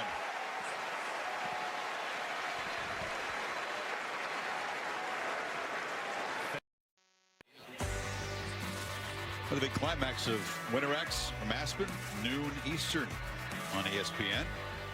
Women's ski slope final, snowboard slopestyle final for men, and the snowmobile best trick final also on the Watch ESPN app. Ask Federer about what you talked about, the hunger, because this tournament's been marked by the fact that the guys who've won the most seem to be the hungriest to add more. And Roger said, I think the guys who don't have it are hungry too, but you point to matches like Nadal Monfils, or when Federer was up there against Tsonga, guys who you should be hungriest to keep rolling, and they were worn down by these guys who show maybe more desire than ever. Well, you'd think that the guys that haven't won would show more effort. Yeah. But they don't. Well, this could explain why we're watching the 2 greatest players ever. Fair point. Because not only are they better in terms of their talent, but they dig in harder consistently.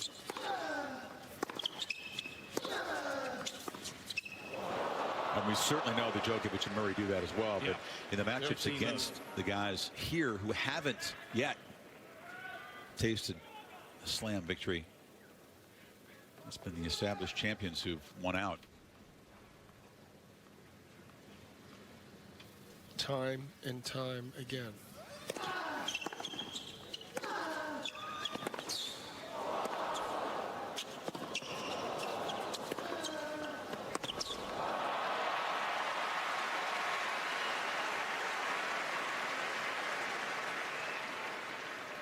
30 love. If he's going to lose the set, can Nadal take something at least out of Federer physically by making him earn it? Yeah, well, he's absolutely trying to get back in the set because this is just one break. So he's trying to do both things at the same time.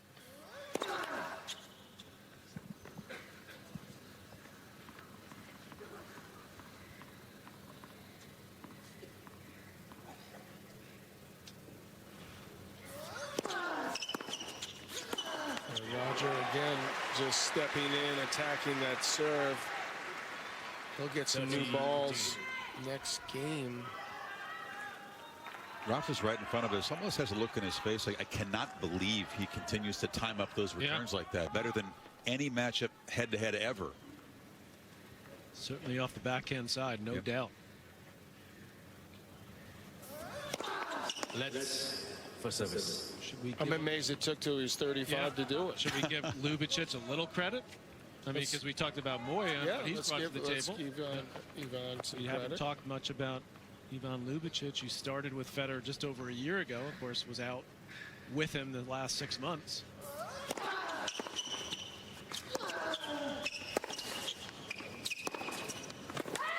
I think it's a great point because that has been an emphasis for Ivan, urging him to hit over the backhand and be more aggressive with that side. Well, he had a sweet one-hander. That was actually maybe his best shot, along with an excellent serve. And look out here for Nadal. It's 30 all.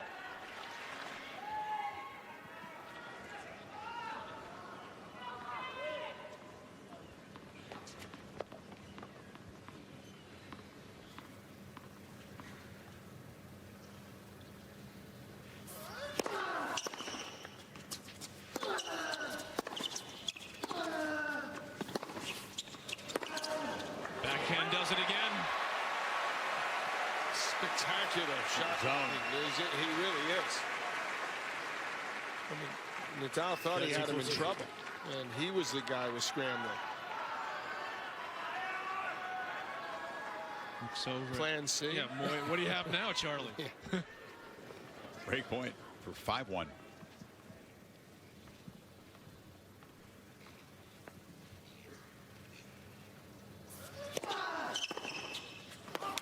Kidding me.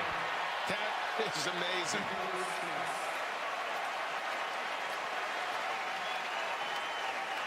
You talked about I've been waiting the for years. conditions, guys. That's one of the things that does help that shot, right? What you've been mentioning with the way the court's playing and the way the balls are playing. And positioning himself a little bit to the left, but all that works in his favor, and he's just executing. He's getting the A+ on the backhand, that's for sure. For the moment, he's been going to the well there. The well's run dry now. As Federer is just absolutely attacking every backhand. Nadal just sending 3 rackets out to be restrung. They may not get back in time. 20 minutes. 22 minutes. We'll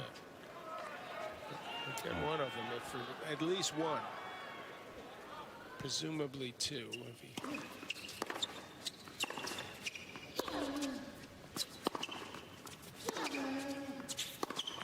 Actually, he did the very same thing in the match against Dimitrov, and they actually string all 3 rackets at the same time on different machines, which is kind of rare, actually.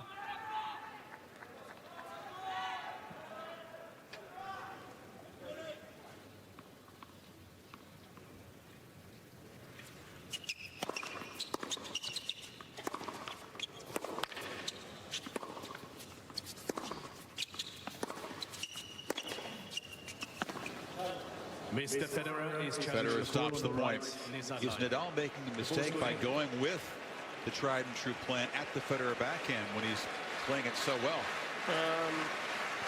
Depends how deep he can get it. He couldn't try to entice him to go big because he's so confident. If he can get the ball deeper, maybe go for too much. But and missed. Good eye for Federer. He's 15 all. But if he hits it short, it looks like Roger's just going to have a field day.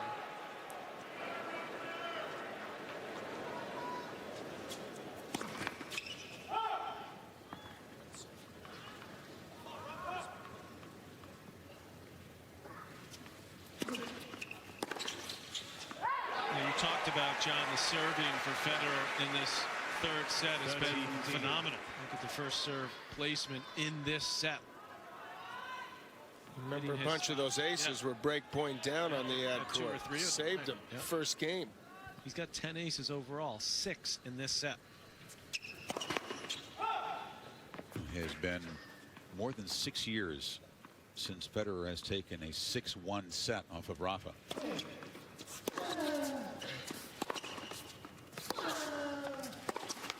Those indoors at the O2. Don't jinx him, man. I don't believe in jinxes. 30 all.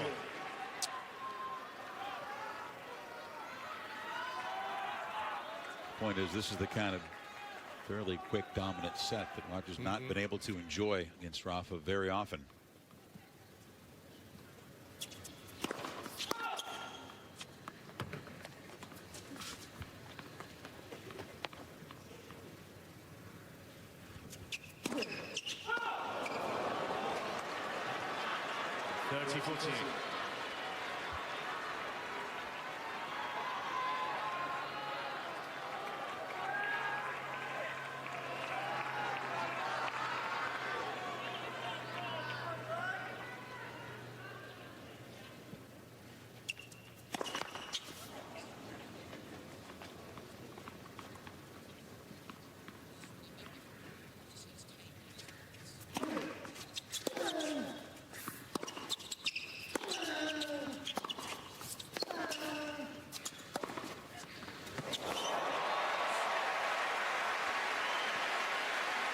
Forehand really has been overshadowed by the backhand tonight. That was a sweet one.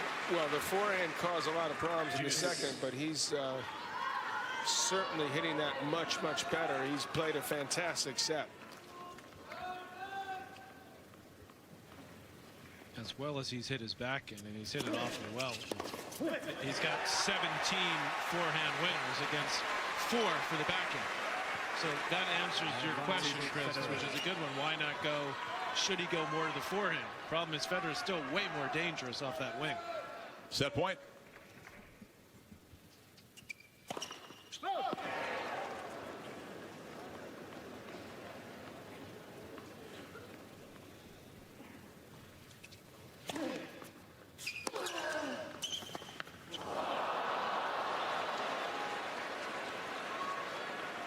Juice.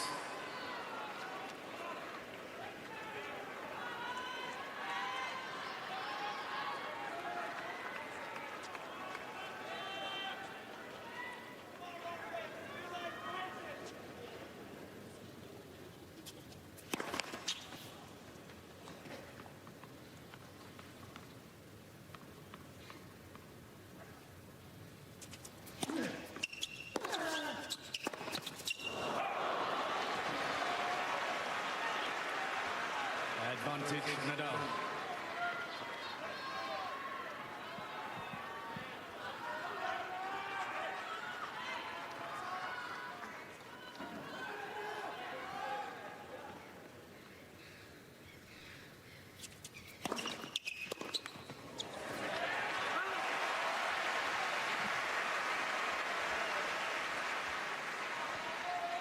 Juice.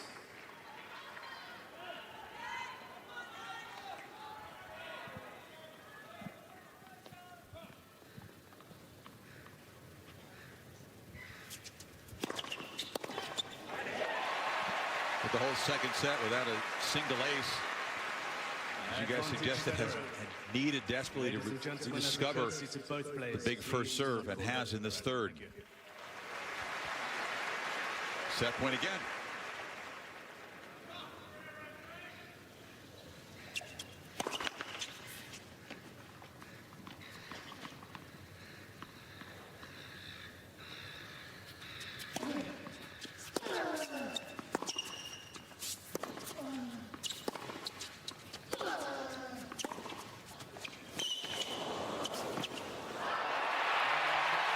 Now these two great champions pushing back and forth for control of this final. For now, it's Federer up 2-1. Got a triple in the opening game in this set. That was huge. 6-1.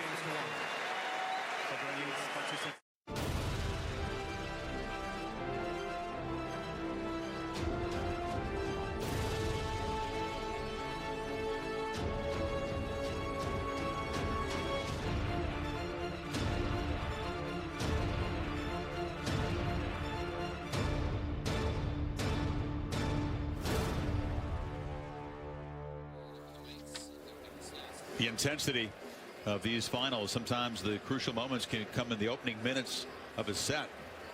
Feel like that's what happened in the third set when Federer was up 40-11 that first game. Nadal battled back, had chances to break. Federer came up with some huge serves, break point down. Was able to collect his serve, got the break, and has control now 2-1. Good lesson for even pros watching. When he got way down, he didn't toss the set. He started to try to feel his way back into the match, find his form, find his rhythm, find his confidence. And then you knew Nadal had the momentum and he was going to put the pressure on, which he did. And then when he did hold that game, Chris, all of a sudden he started to find it, and no one was expecting, myself included, that he could run through it that easily. 6-1. Now within one set. So you know he's going to be doing the same thing. He's going to try to put the major pressure here on Nadal, see if he can get ahead early. Still have a lot of big chance for Roger, and typically the Australian crowd will try to bring Rafa back into this, but they love Roger so much here.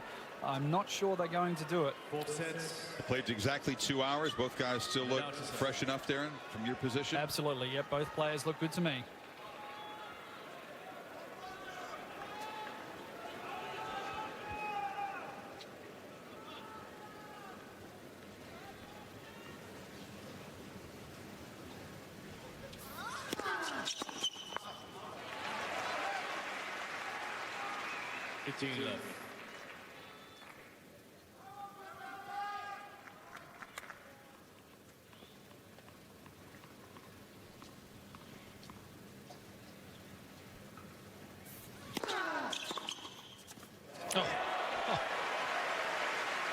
That's a sidewinder backhand.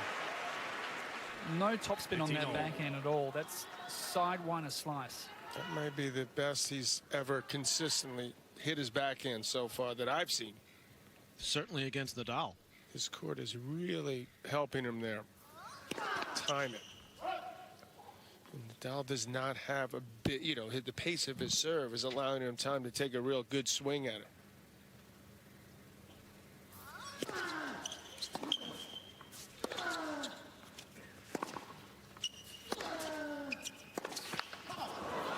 Plan A for Rafa has so often been good enough. You see a change in tactics. What can he do to get out of what Federer is doing so well? He's going to dig in, just, you know, effort-wise, if that's possible. That's one thing. He's going to, you know, you're going to hear a lot of bomboses virtually every time he wins a point. Strategically, court positioning again, he might alter that.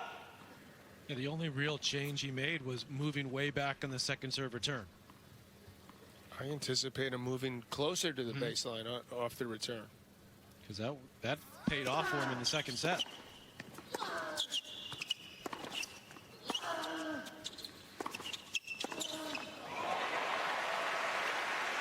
Interesting to watch, guys. They're so good that he could rip that backhand at, you know, the second point of the game, hit a winner, and then he decides, you know something, I'm going to run around and hit a forehand.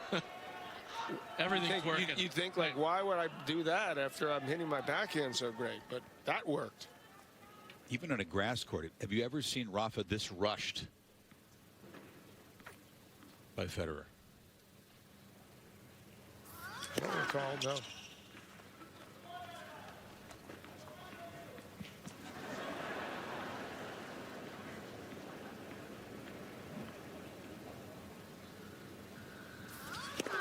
Let's second service. Well, cat and mouse going on now as Rogers looking to move around. That time Nadal went to the forehand, didn't get it in the corner. What's he going to do here?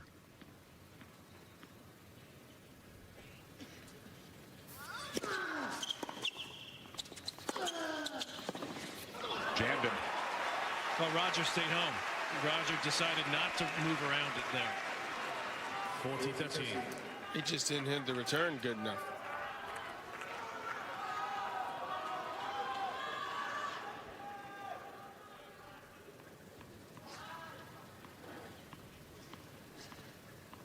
Al Davis said, just win, baby. This is just execute, baby.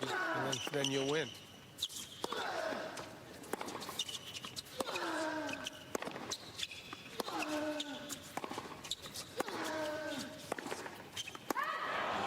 As if it were that easy, right? Just execute again and again and again and again. Just win, baby. That's easy. Yeah, against another one of the greatest of all time. Two greatest.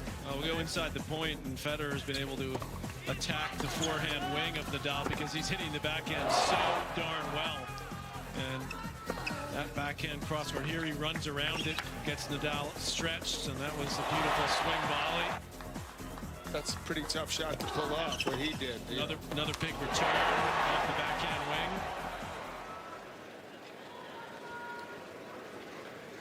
I knew Nadal's going to respond. That's a given. He ain't going anywhere. Federer trying to produce another serving set like the first and third. But I actually think the crowd will want a fifth set. And then they'll sort of get behind Federer. But could that be too late if they allow this? You just don't see them cheer against Federer very often, regardless of the score here. True.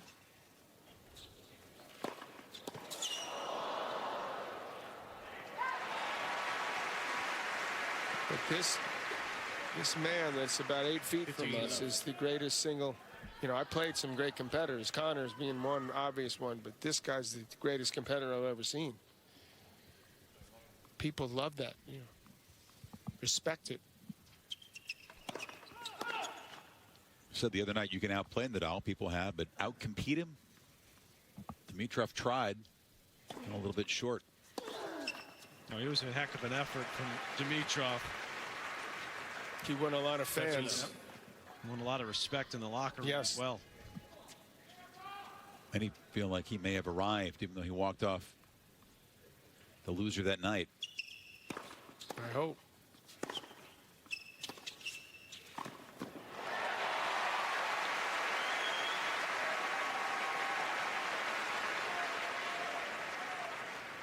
He's trying to take this one early on the return, but Federer was able to get him moving quickly. Knocks off the volley.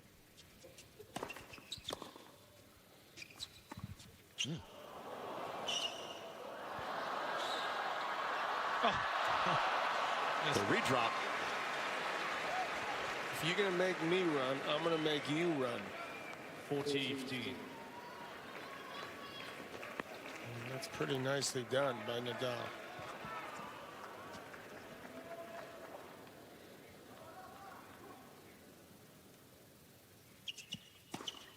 Faults.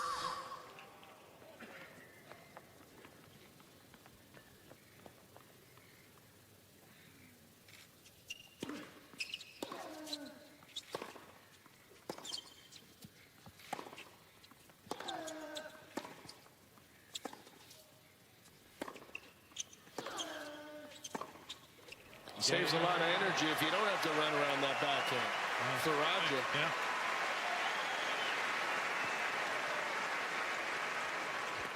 Can he sustain that, Darren, for another set? Yeah, I think so. Just a final word on Grigor also, Chris. He was absolutely gutted after that match. And even the next day, he said he felt worse. And I think that's a good sign, because once upon a time, I think he would have been happy and content with such a good performance in a semi-final of a major, but not this time. To me, that's a really good sign from Grigor. That's the thing, though. He played the same number of minutes as Nadal, obviously, and he couldn't have been out here 2 nights later.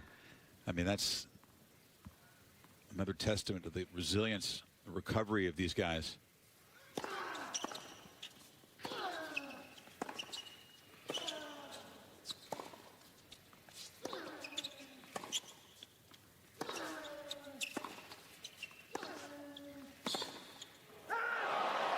Federer's 5-setter against Wawrinka, even though it included a couple medical timeouts, was just 3 hours and 5 minutes, so quite a bit shorter than Nadal's 4:46. And not nearly as many long, tough physical points in that match. And I say that Rafa's match also was incredibly mentally taxing. There were no lulls. There were no dips in intensity like you see in a lot of 5-setters. Right from the beginning of One of the sets. great matches that we've seen in the Open era.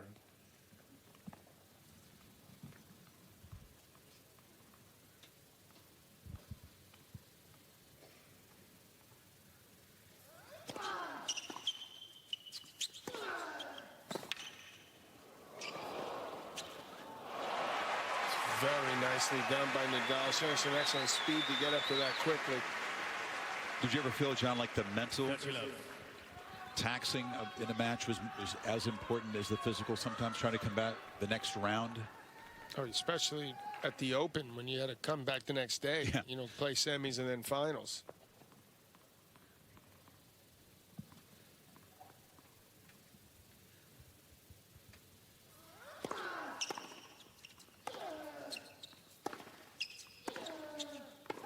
Imagine if Nadal had come back the next day.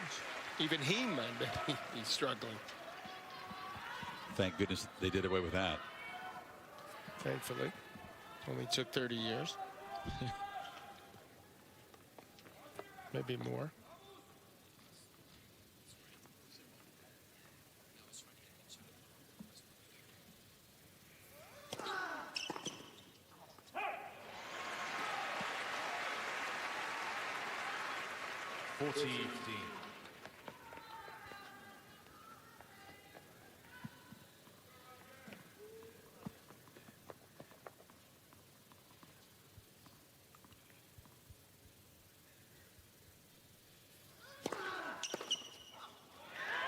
Comfortable hole for Nadal.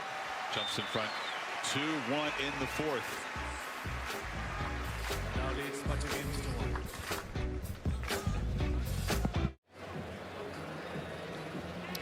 Welcome back down under.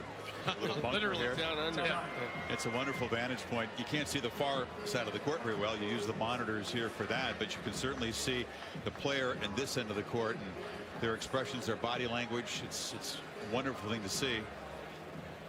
It's even better when the ball kid and the linesmen aren't in the way. Yeah, here I am over here. There you go. It's tight, but it's still a great spot. Yeah, pretty good spot right here. You have to like your fellow commentators Yeah, to sit in we here. get do, along fortunately. okay. Yeah, I think we're all right.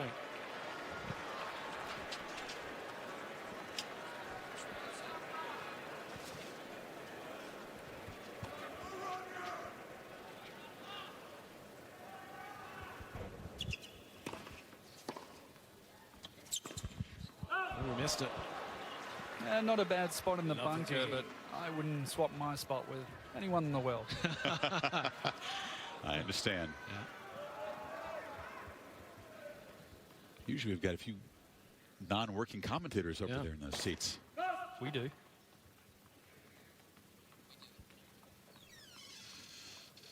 Any unbiased ones? We don't.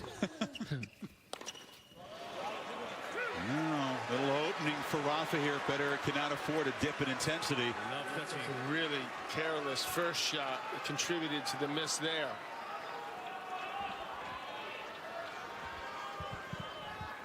He wondered, how would he play the fourth? Brilliant third set, a set away from everything that's at stake. It's early, but that first ball, first point, that was a bad miss.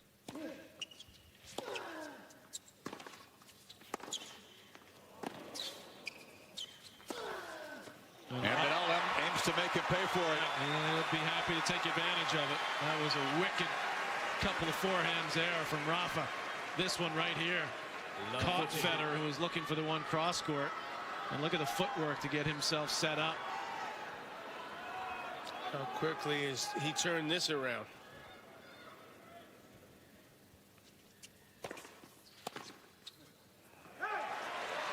Amazing how much stress one forehand miss can 15-14. cause even this guy.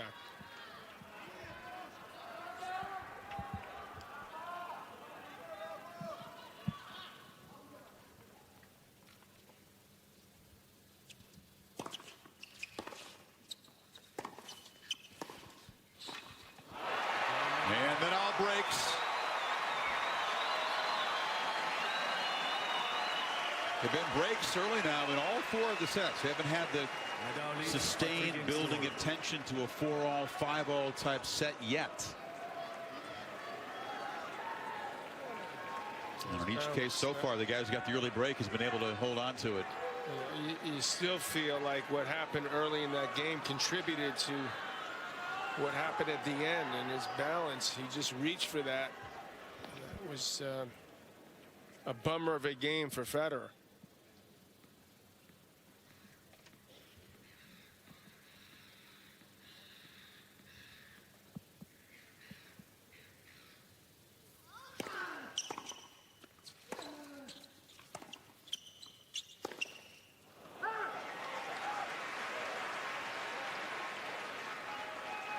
Love 15.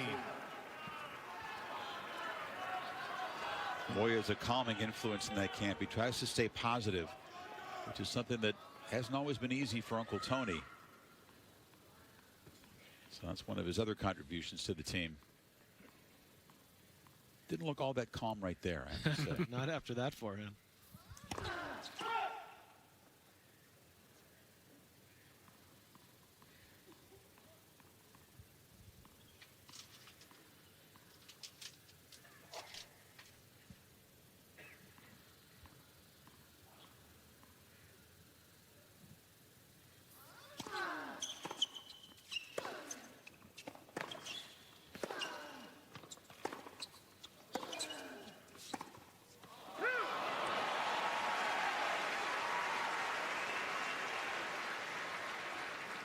So you asked earlier what he would change, and it looks like absolutely nothing. He's just going to dig in and play harder. Want it more, if it's possible. And see if Federer can sustain that level. Exactly. And he's banking on the fact he can't.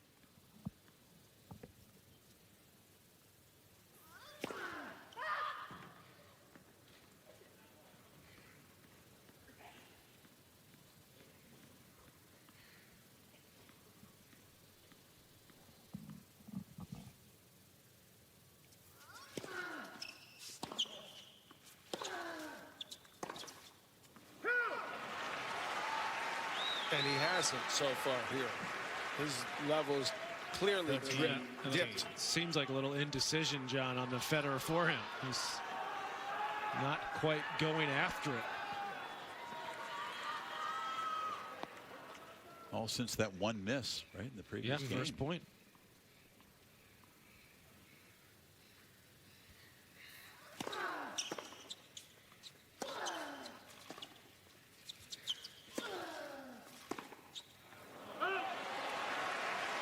They're reaching at the ball. First time he's really reached to the backhand. The footwork not crisp. 15.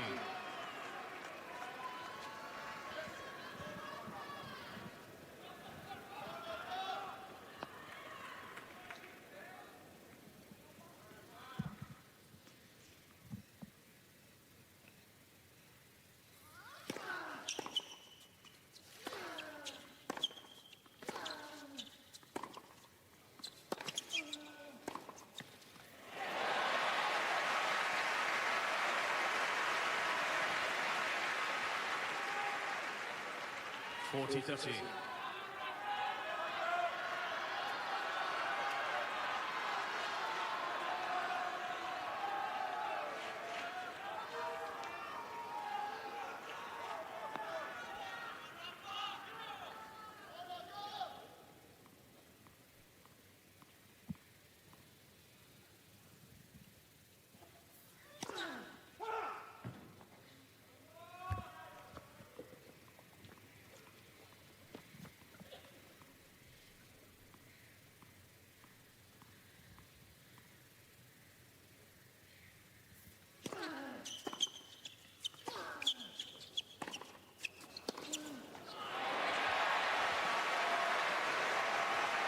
Federer's pushed back to deuce,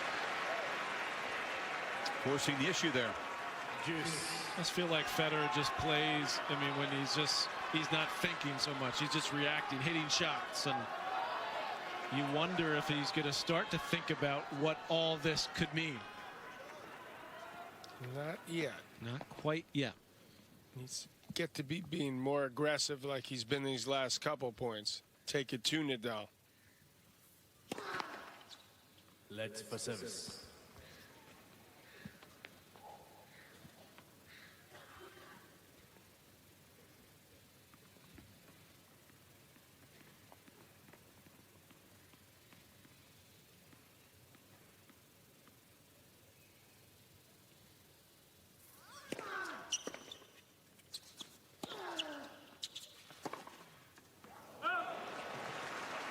Mr. Federer There's a challenge.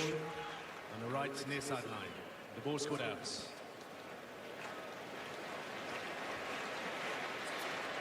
don't know if he's going to like the result. Kind of a hopeful challenge. Usually he's got great eyes when he uses the system. This wasn't that close. Advantage Nadal. Mr. Federer has 2 challenges remaining.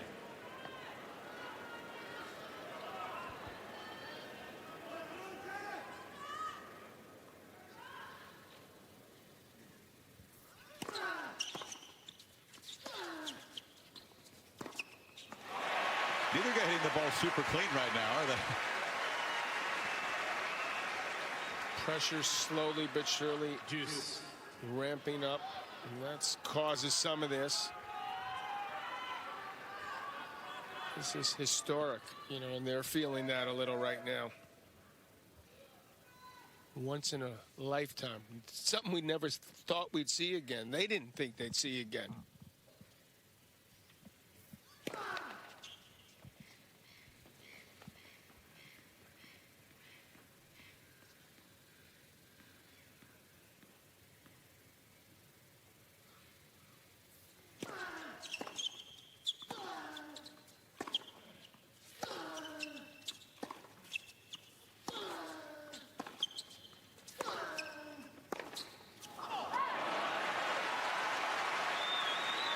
I'd expect a reaction from Nadal if he can get this hold. Advantage Nadal. Guys have been pretty emotionally contained tonight. Sometimes it's out of respect for each other.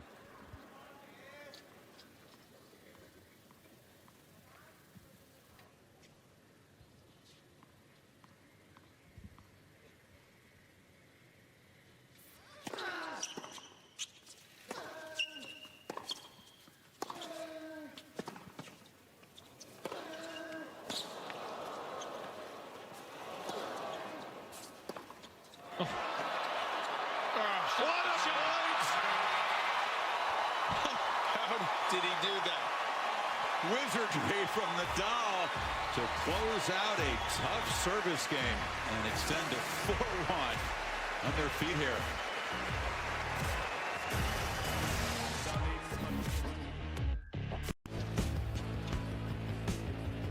Both guys pulled around the court by some terrific angles from their opponent. Watch this from Nadal. Roger convinced he's hit a winner. What? Excuse me? How did that happen? Applause from him there. With the slice, no less. I think he does have a few squash courts at his tennis academy, so maybe he's working on that shot too. The academy that Roger helped christen back in October. Warm exchange. These guys are both out injured and rehabbing and unable to play an EXO because Roger was healing the knee and Rafa the wrist, but they had a nice time. And Nadal really appreciated Federer coming to Mallorca for that.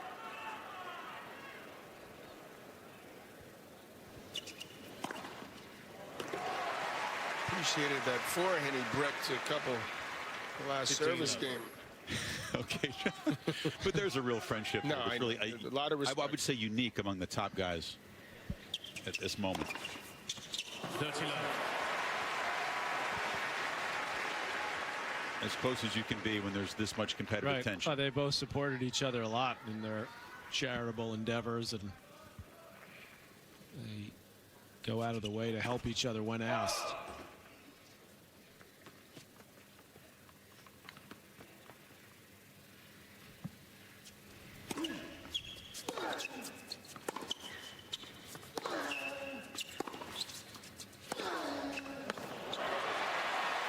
Federer appreciated when Nadal came to Basel, the tournament in Rogers' hometown that he helped organize. They got through to the final, and Federer won it 6-3 in the third and celebrated big time because he had his friends and his family there, and the pressure of not wanting to lose to his rival in his hometown. It's the Roger Federer Stadium there. Yeah, that's the most recent meeting. Very quick indoor conditions there. No surprise.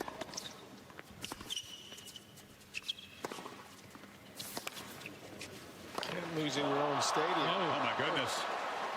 Absolutely flailed at the forehand. A little smile, but Well, he wasn't sure to hit the forehand or an overhead. So he actually tried the overhead, but he didn't get ready for it.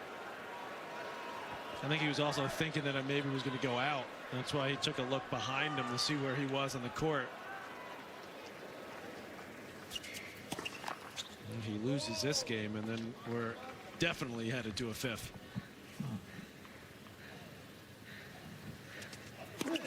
Let's second service.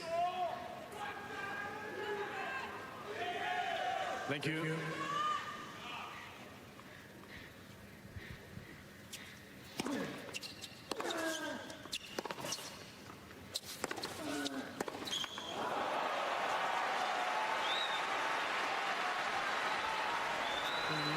Absolutely no question about that. So this is like a set point.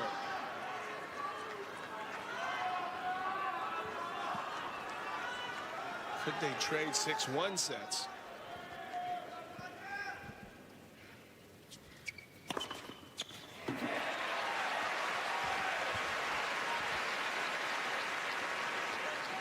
Juice. 3 aces this game. I think he's not even out of the game yet.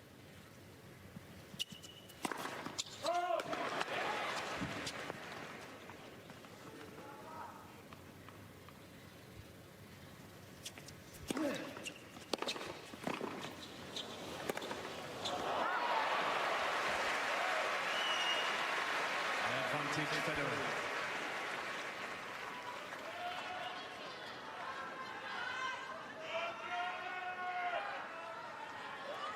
First time that Rafa's girlfriend Maria has made it to Melbourne.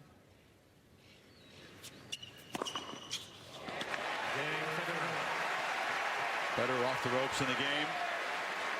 Maintains some scoreboard pressure on Nadal. Nadal leads by 4 games to 2.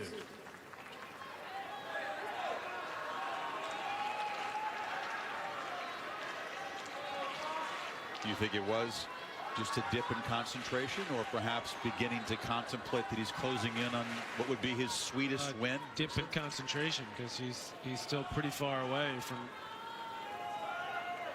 winning the title. Oh, the way he closed out the third set. Yeah, well, that was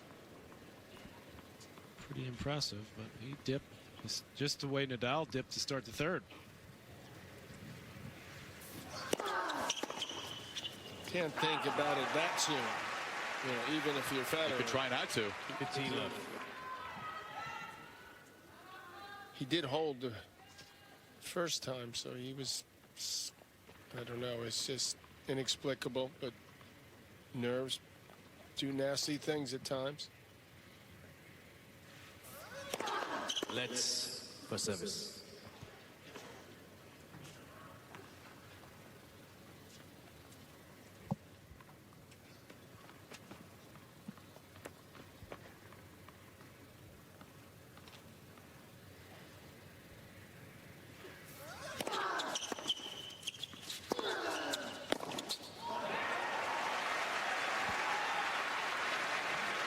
Not seemingly moving as well to his forehand side is Federer, and Nadal seems to be zeroing in on that.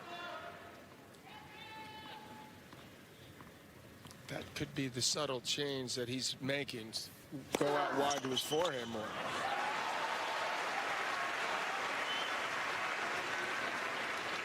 There's no doubt, too, John, that he's taken some more offensive posture in this set as Nadal. Obviously getting the early lead helped, but he's looking to be more offensive and not looking to force himself behind the baseline. That's a solid hold there. Nadal closing in on the fourth. 5-2. Nadal leads by 5 games to 2.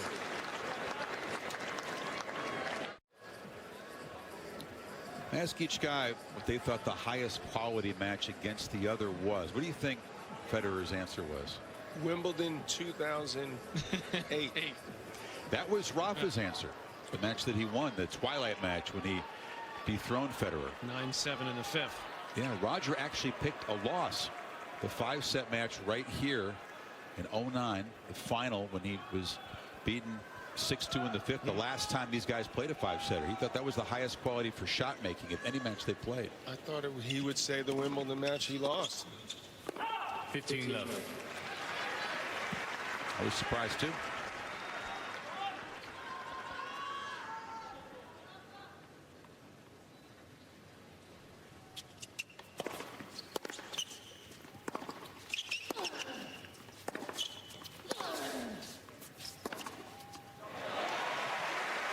wants to at least get the hold so he can, if he doesn't break, start off the final set here of the Australian Open serving.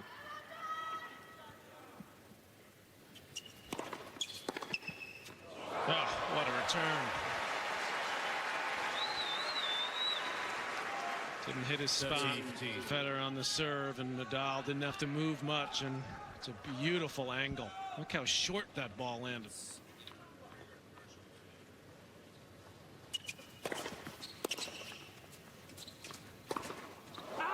Missed it. 30 all.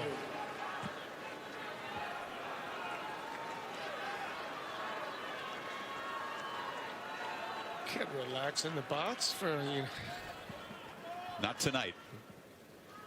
Not in this one. 40 Back and forth we go.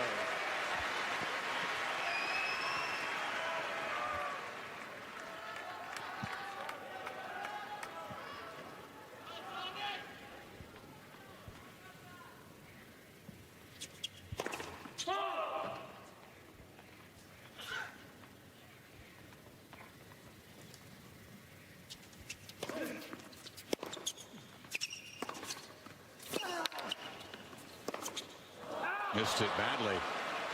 Timing just not there in the fourth set, is it?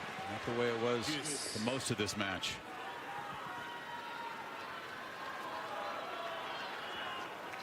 It's amazing what literally a couple loose shots do to your head and to a guy, Roger Federer, even his confidence, his level. His concentration slips. It's human. These guys bleed, I think. Advantage Federer.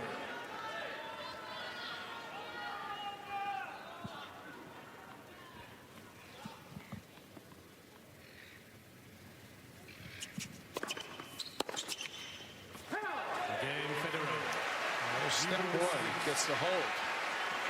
What do you think Federer's level of concern is about being able to win in 5 over Nadal? I think that the fact that this match is 235 in length, and there hasn't been that many grueling points. Not that hot. Yeah, at night. What about the mental aspect, though? It's going to be a challenge, but I think physically he's okay. Because if he can't break here, and Nadal hasn't faced a break point in the set, you're going to go the distance down under.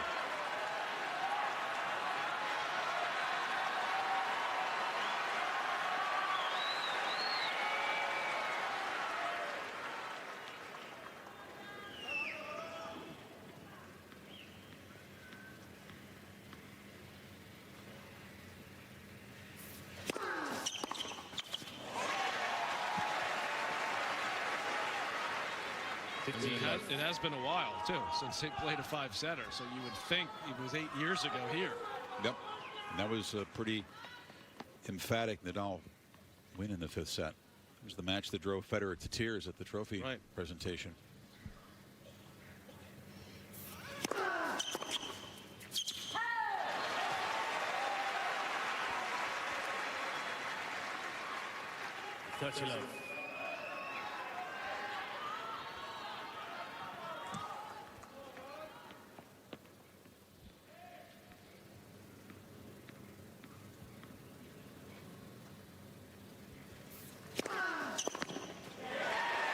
Well, he has gotten command of his service games here in the 4th.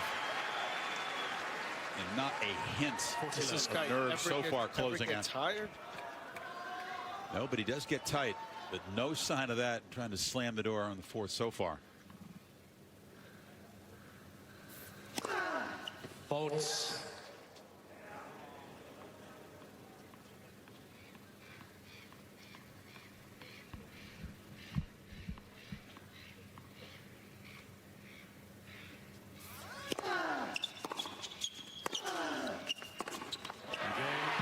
Rafa and Roger going the distance with the Australian Open title and pieces of each of their legacies on the line with just 1 set to go.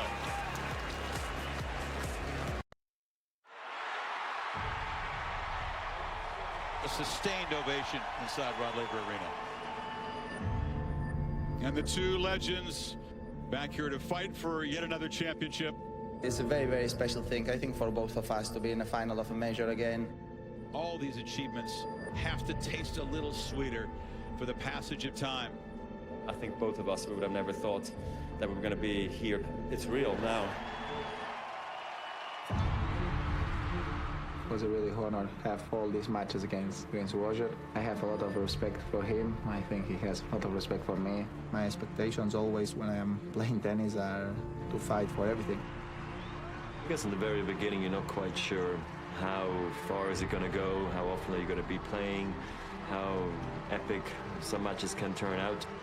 Nevertheless, I think I'll be actually quite relaxed, quite calm, and that makes me maybe potentially more dangerous in the bigger moments because I might play like I have nothing to lose.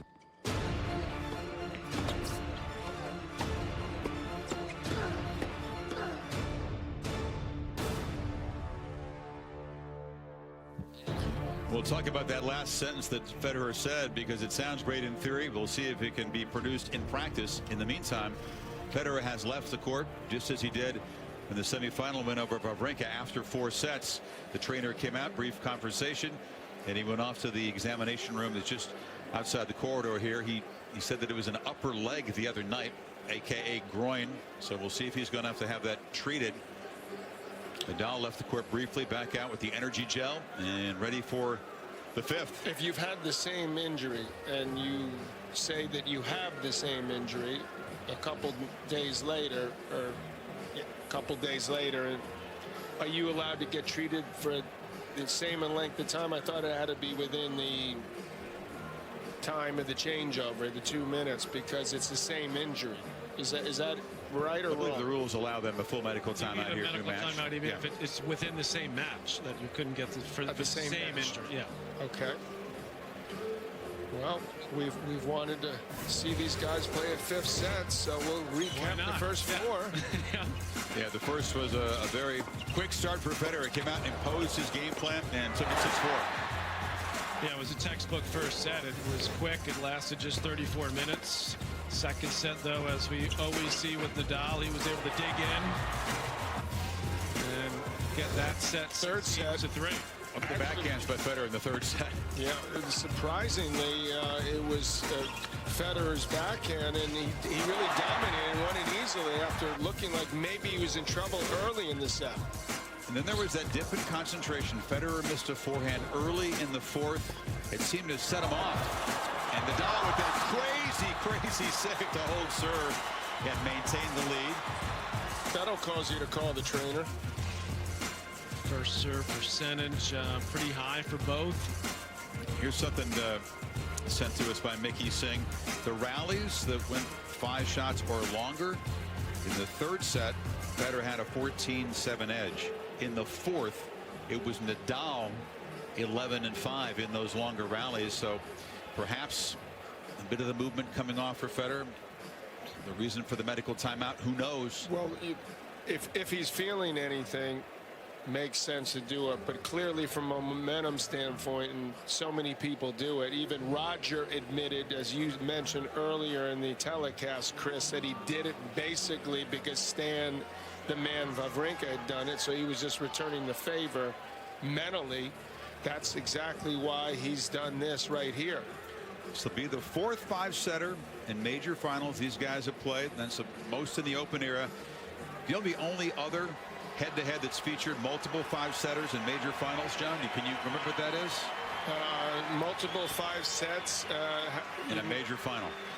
You mean like 2 or more? Yes. I can think of one guy. Yeah, I can think You're of bored. Guy, yeah. That's it. That's the only other rivalry besides this one that's produced multiple 5-set slam finals. That was a decent rivalry. Yeah, these guys have played a few more times. I wish I had played him more. Yeah. You know, that's why I love seeing these guys go at it. What's at stake in the final set? We stated it at the top of this match. Well, greatest of all time is right there, and close in for Nadal. It's Grand Slam total would be 17-15. Federer would do something that most people didn't think he would do, is win another major. The last one he's won was at Wimbledon 2012. Well, here we go. This is what we want. This is what they paid for.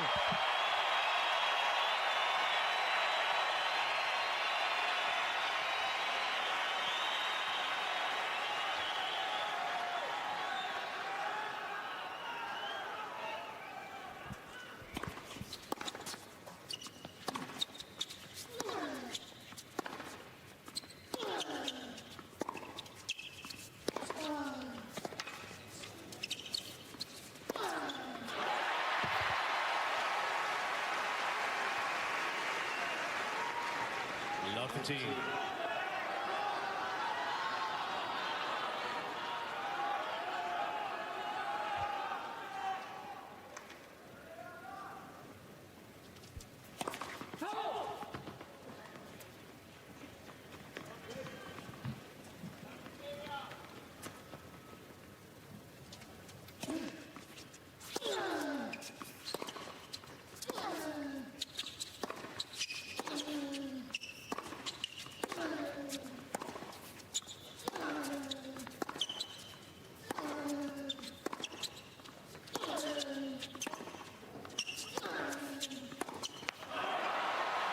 Some point right there, and Nadal's just lifted his game to stratospheric levels. He looks more ready for those quick Federer backhands He now. does, because Federer hit 3 really good ones in that point alone.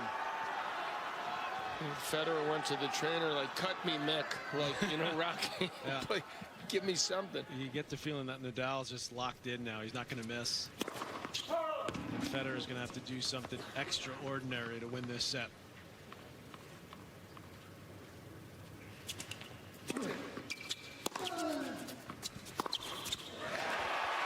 Well, he's capable of it. Yep, we know that. Those second serves are laid in there a little softer than 15-13. usual.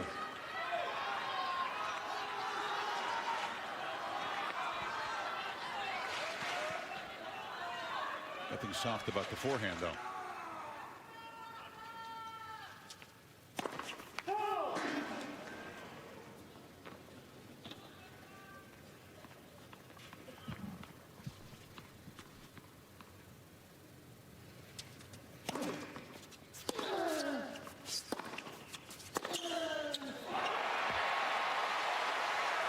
Nadal, a very deep return position. And he creates 2 quick break points. He knows he's got his legs under him, Chris. That's why he's doing that, because he's like, I'm not going to miss. I'm not going to take a chance on taking it early. I'm going to make the return, and then I'm going to go to work.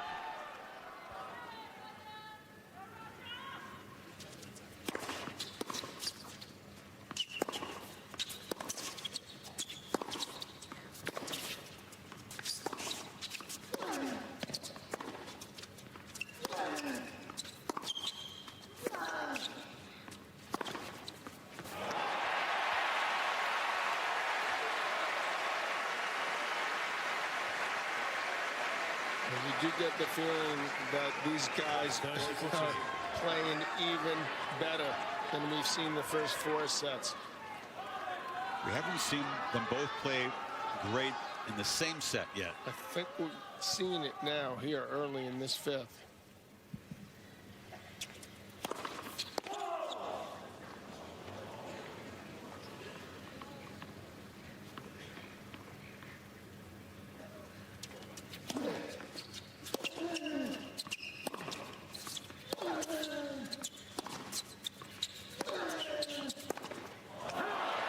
Again, Nadal drops back, uses the legs, produces the air, and breaks to open the final set.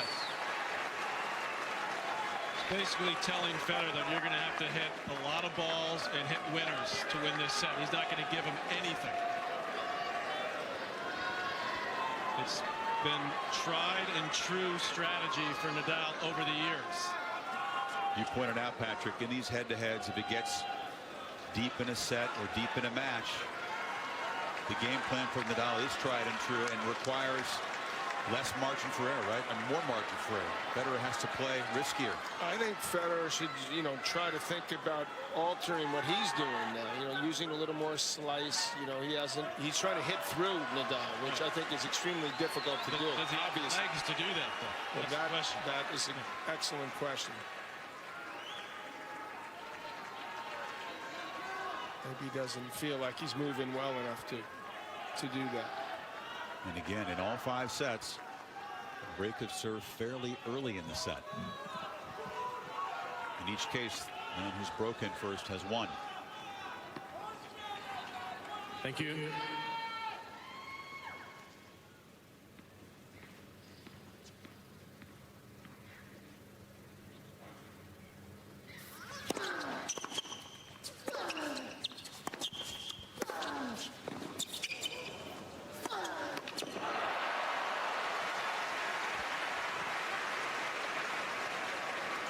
15 love.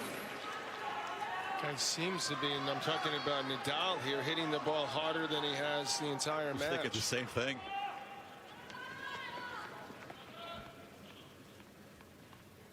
Can you hit it harder and have more margin at the same time? He can.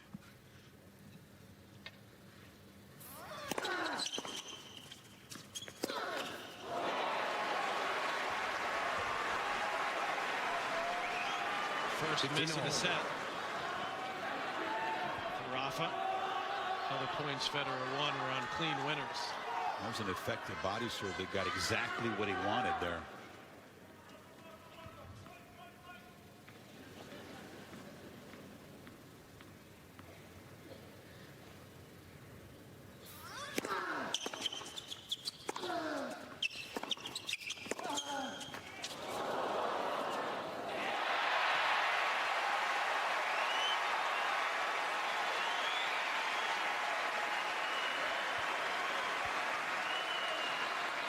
Federer got up to this ball quickly after it hit the net court, made sure it was a ball that he could get on top of with that little quick step.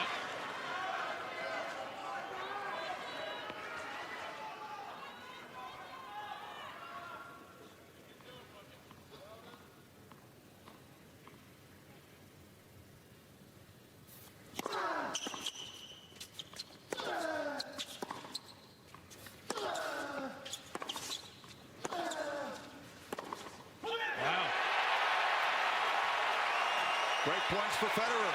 Nadal may remember that little forehand miss at 15-11 in this game. Well, you remember Roger had that forehand early in the fourth that cost him and seemed the set. That could be exactly the same situation for Nadal. That was pretty much a gimme.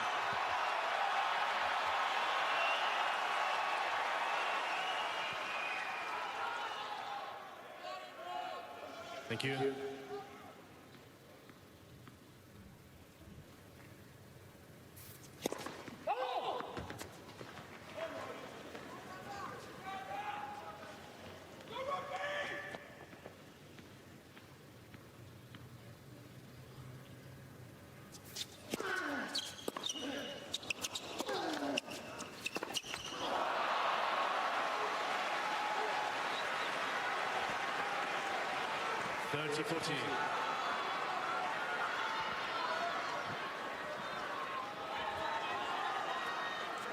It's a tough one he tried to take on there.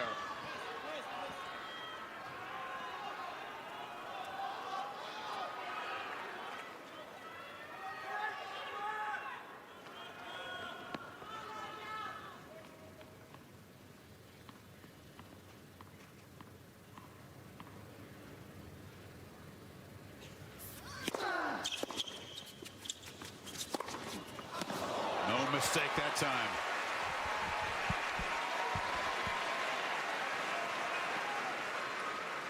Juice. Tiptoes around that court so beautifully. Think about the side spin on that shot. It actually looked like it was going to be out and spun back in. Good shot from where we were in the bunker to see that ball drop in.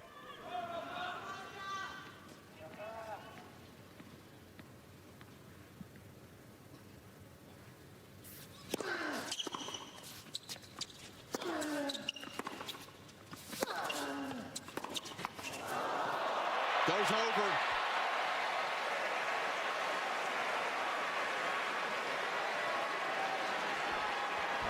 Luck never hurt in the final set. Never. Can't think of one time. Break point again.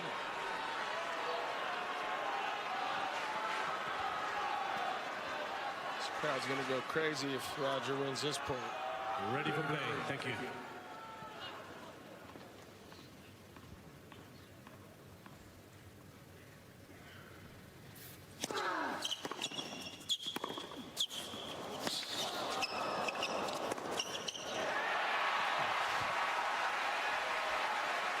Well, one of the things we've seen with Nadal the last couple of years has been indecision on the forehand at big moments. We're not seeing that now. 2 forehand winners to save break points in this game.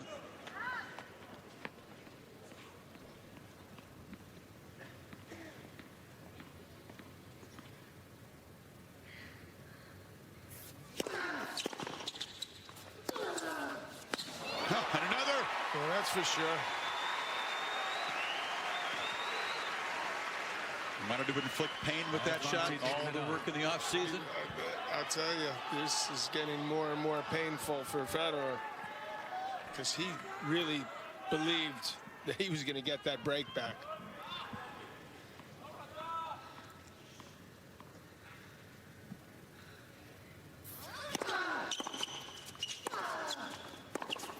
That's wild. And Nadal's big weapon firing when he really needed it. Early mistake in the game. But as you said, Patrick, just steadied himself and hit some huge shots.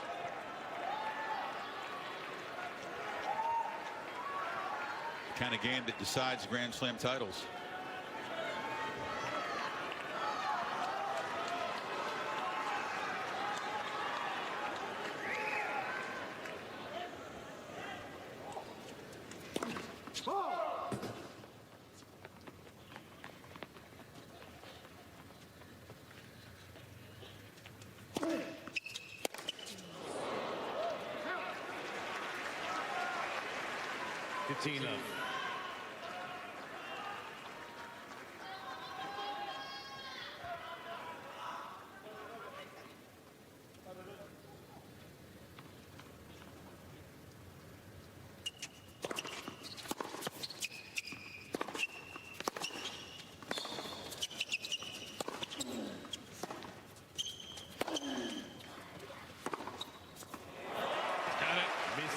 Challenge, right baseline.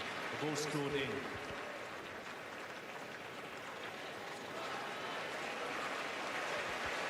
Early in the set, but he figures it's worth the challenge. But it dropped on the baseline. Going for the kill, trying to get the double break.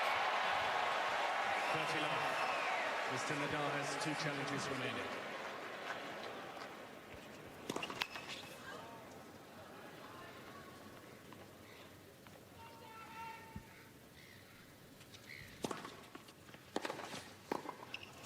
Stuck with the plan, which is standing way back. Federer has not done a whole lot of serving and volleying. 40 love. Certainly the court is open for him if he's able to execute a solid volley.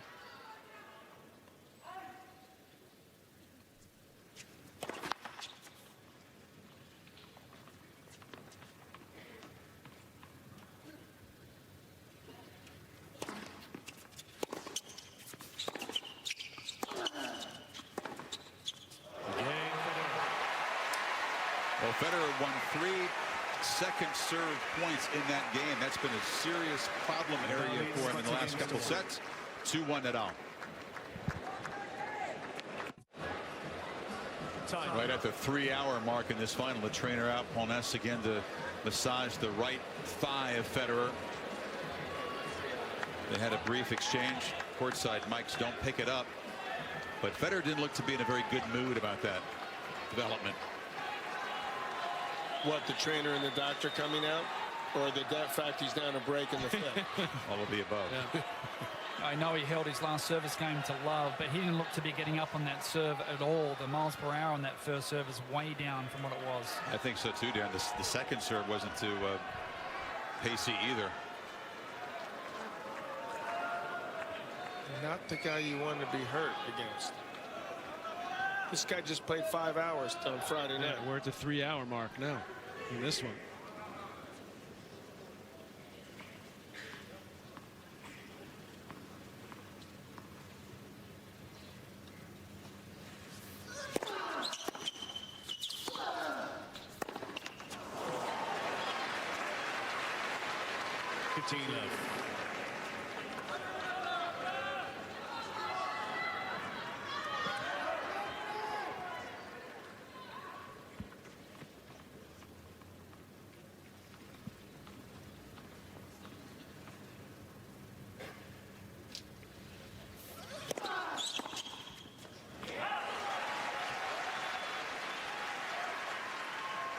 30 love.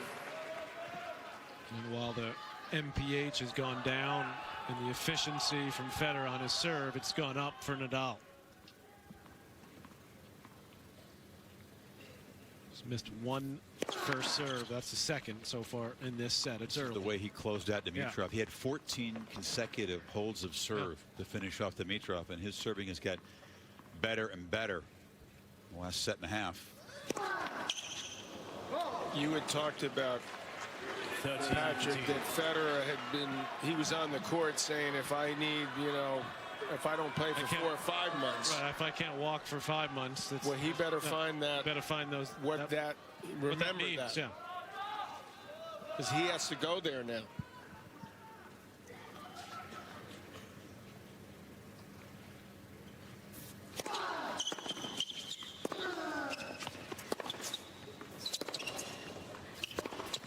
Nadal does it all the time. Well, that's just second nature to him, isn't it? He uses the word suffer. He always talks about being willing to suffer for these No one's titles. had more guts than Nadal. 30 No all. one.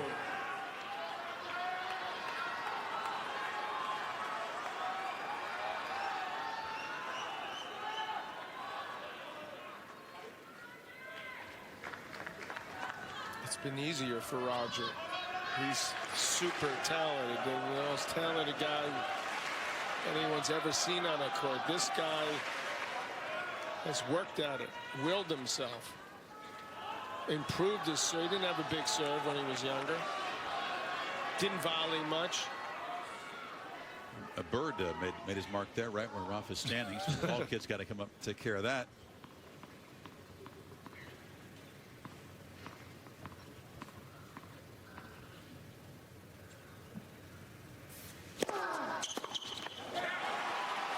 That hurts there. Yeah, because that was a pretty slow first serve at 103, and Federer just let it get into his body. Didn't move much at all out of the way.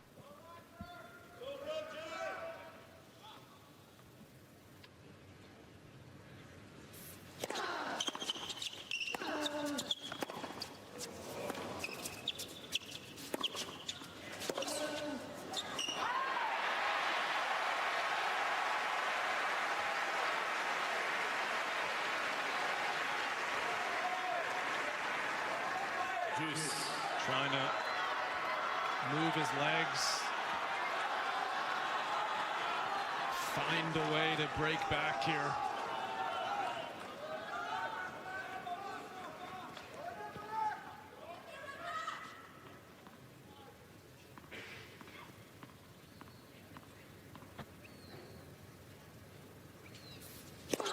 Let's for service.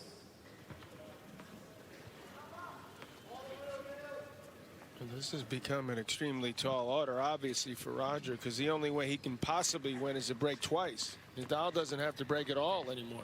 Good point. A tie break here in the final set, of course. And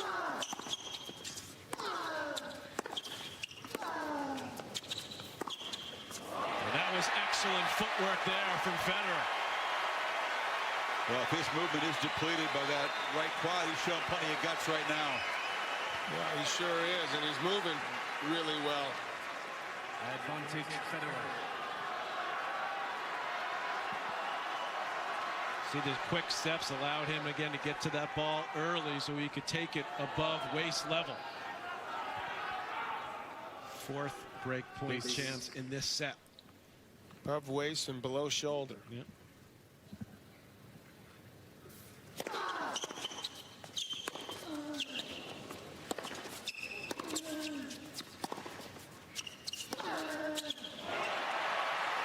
That's the place where it seems like Roger's having trouble getting out to, is the wide forehand. Guess who's noticed it? How well has Nadal played the break points in this final set? I think they've all been winners, haven't they? Yep.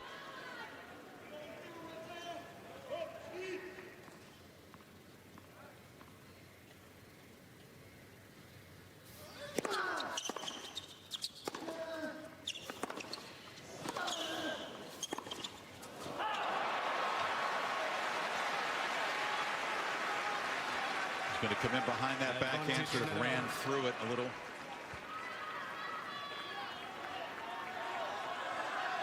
Tony's up every point now.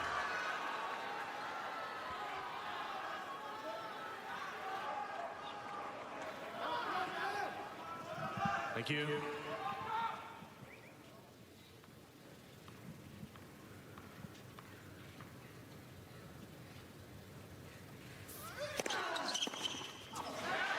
The jammer, and Nadal out of trouble again.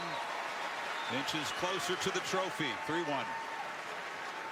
Nadal leads by 3 games to 1. Well, that's extremely unfortunate, obviously, for Federer, because he put a tremendous amount of effort into that game, and he was so close, yet so far.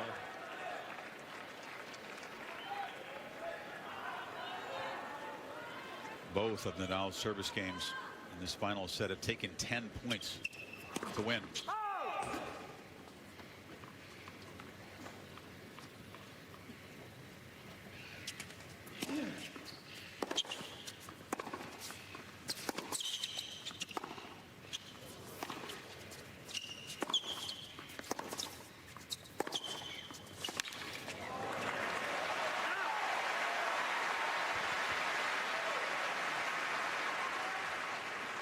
Crowd thrilled to have a 5th set, but they seem pretty solidly behind Federer at the moment.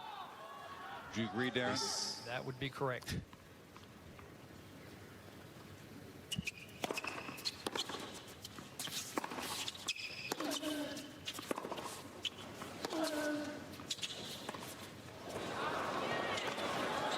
Well, plenty of legs to get up to it, and he finds the line.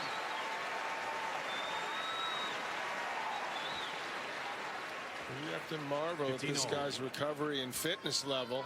We've talked glowingly about his will, his desire, his effort, but it doesn't even look as if he played more than a couple sets on Friday.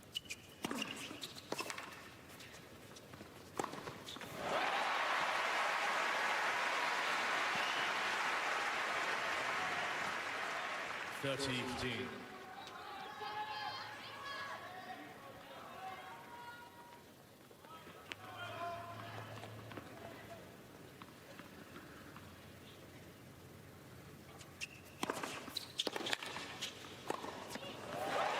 been one of those guys, though, hasn't he? Just feeds on those kinds of matches. It's almost like it makes him stronger. He gets better. How do you do that? I don't know. He's the only one that's really been able to do it. Not the first time we've asked, how do you do that? Yeah.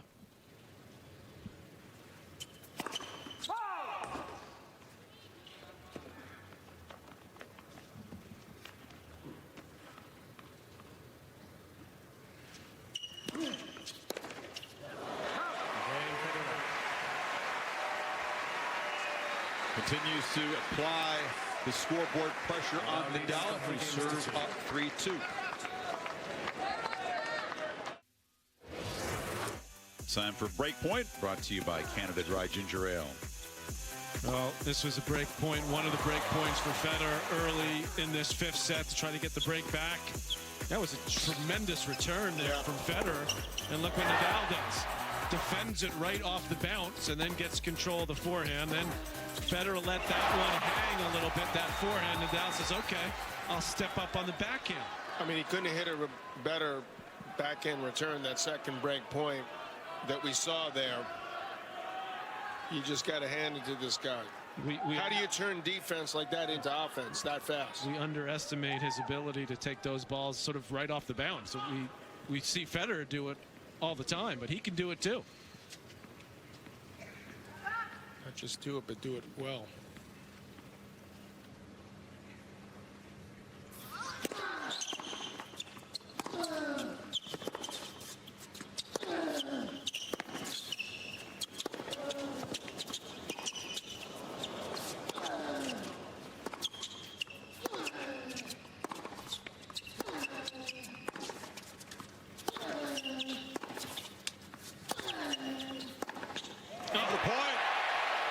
Couple looping defensive shots to stay in the rally, and then that Absolutely dug in there, did Federer. That says a lot about what Roger needs to do and what he seems willing to do, which is a good sign because he had to really do that the hard way. Easily could have lost that point a couple times.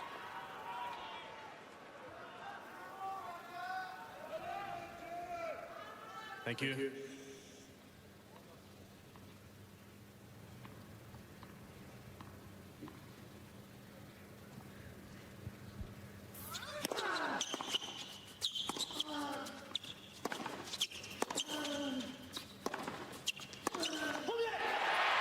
Now Federer crying out. Again, he's got a lead in a Nadal service game.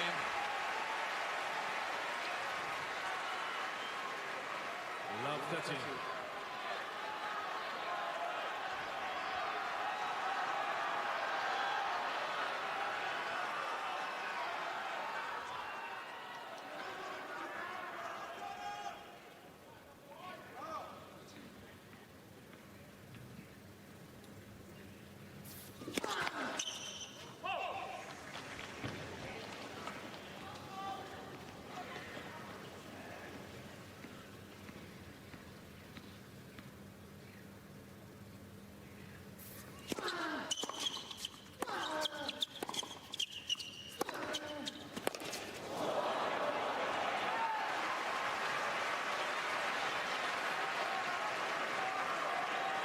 (15-13).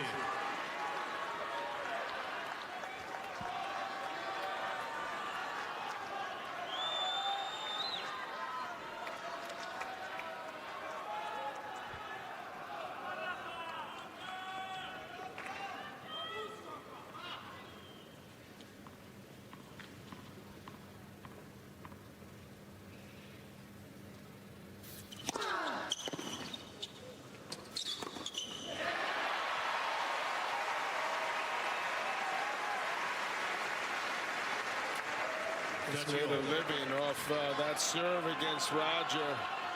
It's just an incredible angle he finds. He's just on it so fast. He moves up to that short ball so quickly.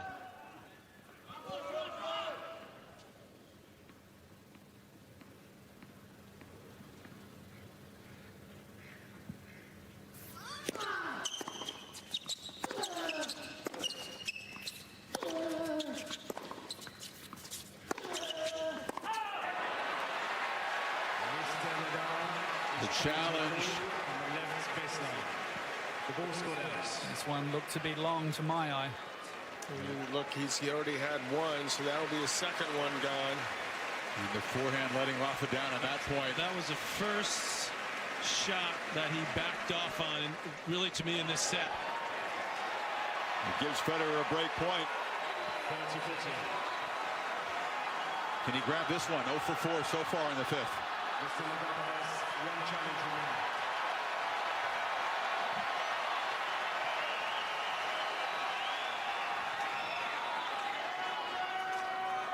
Thank you. Players are ready.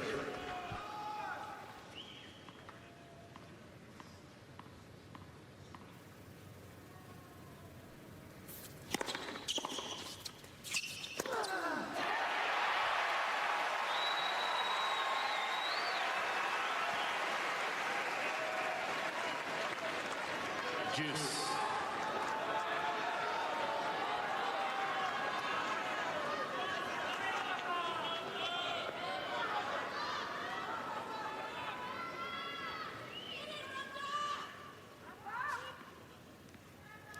Thank you.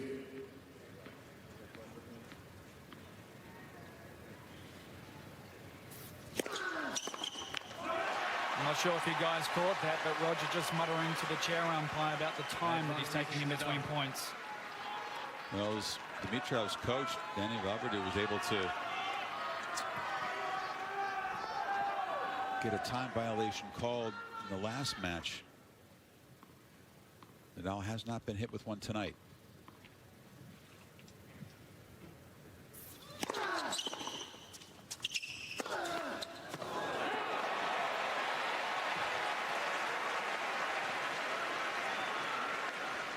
Juice.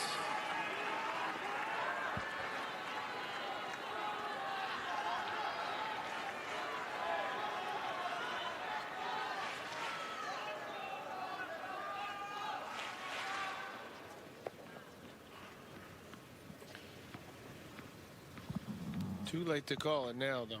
Don't do that.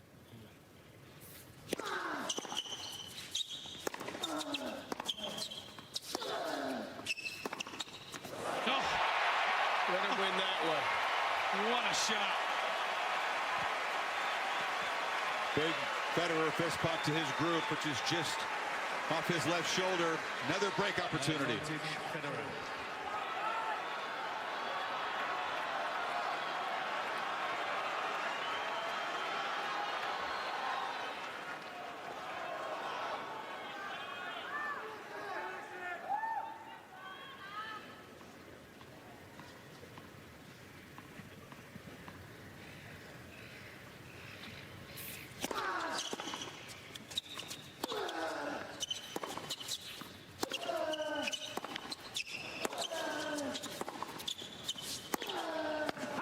Missed it. Federer breaks back.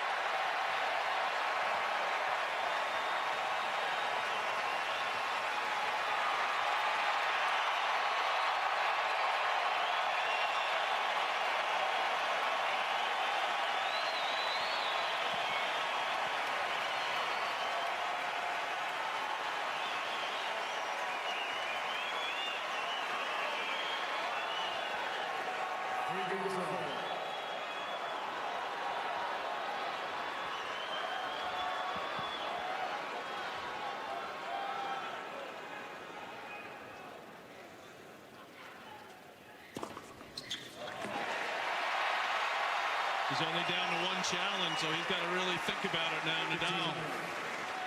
Do you get another one at 6-all? You do. Yeah. You do. Not that I'm thinking ahead. I think we could be here for a while.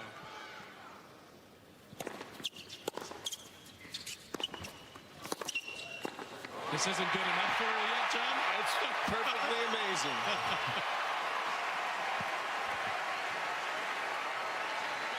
You ask Chris, when are these two guys are going to start playing their best together? Well, we're seeing a lot of that right now in this fifth.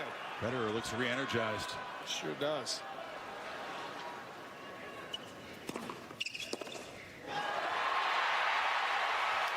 Rafa a little deflated at the moment.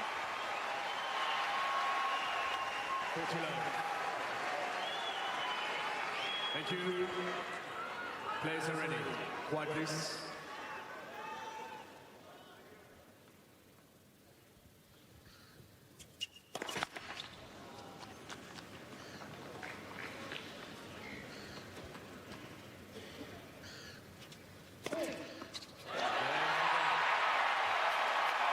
And Federer in front 4-3. Even Rod Laver's going to get up on his feet.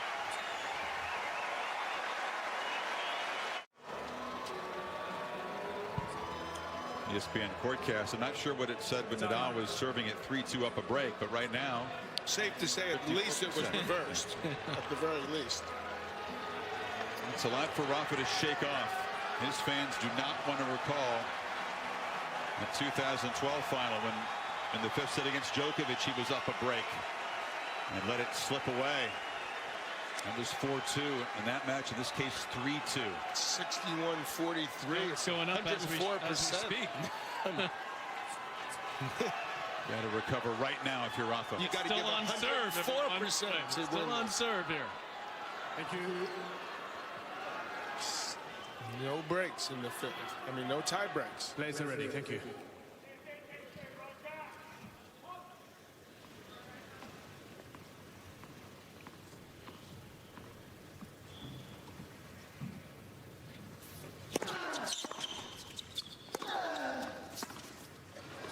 Wow, what a shot. He hasn't used that much at all. Came in handy there. Yep. And Nadal struggled on every service game in this fifth set. Exactly. Two very tough holds, and then the wear and tear showed in that last service game. Please.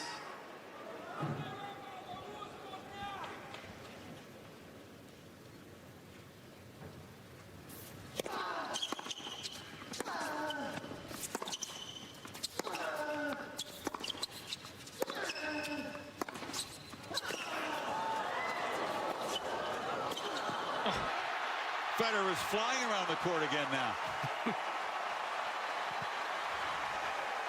Superman is back.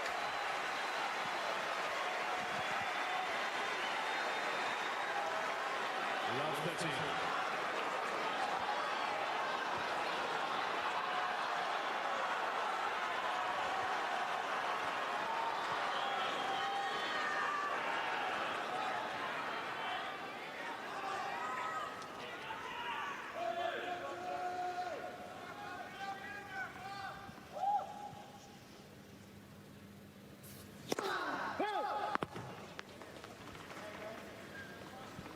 Look for a forehand here if you're Federer. Look for it.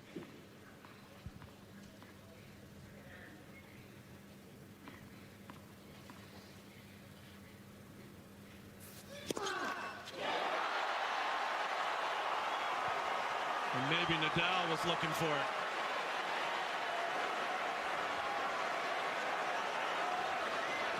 Love 14.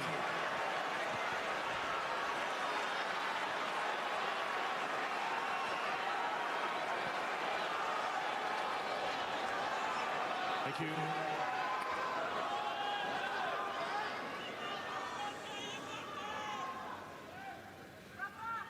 Thank you.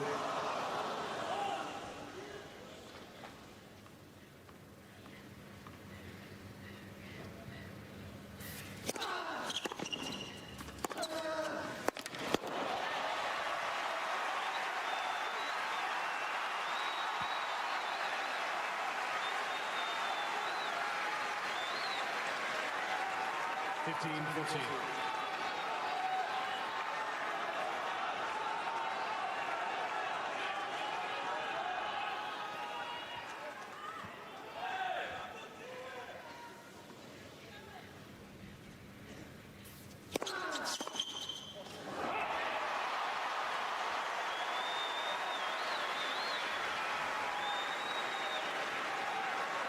Thirty, 14.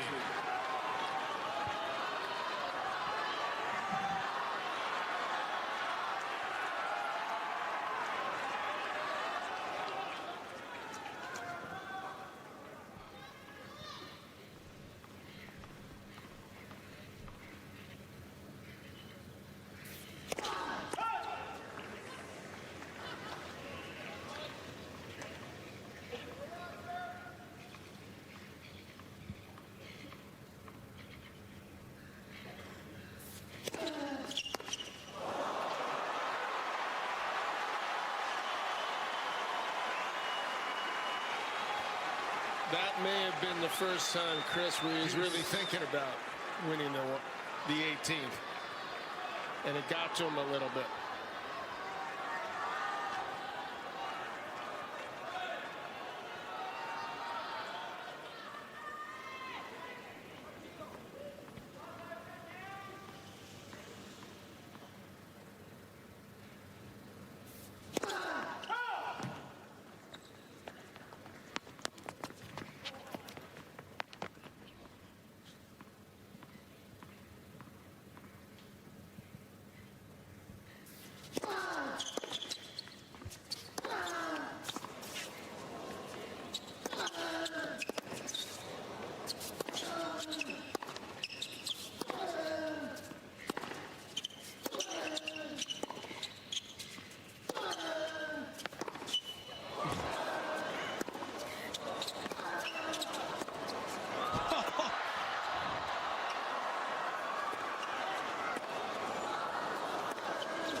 Who can dig deeper?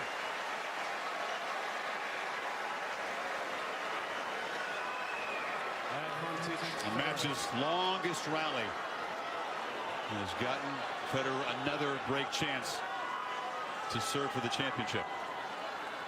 Thank you.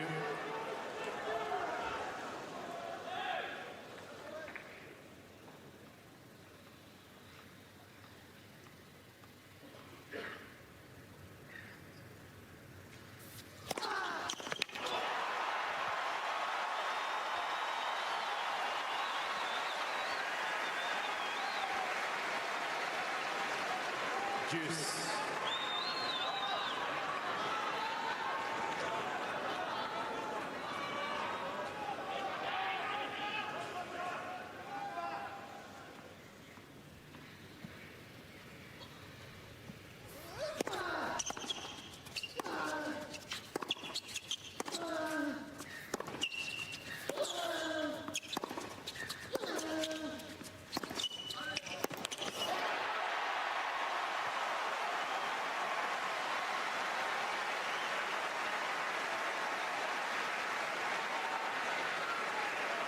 Advantage Federer.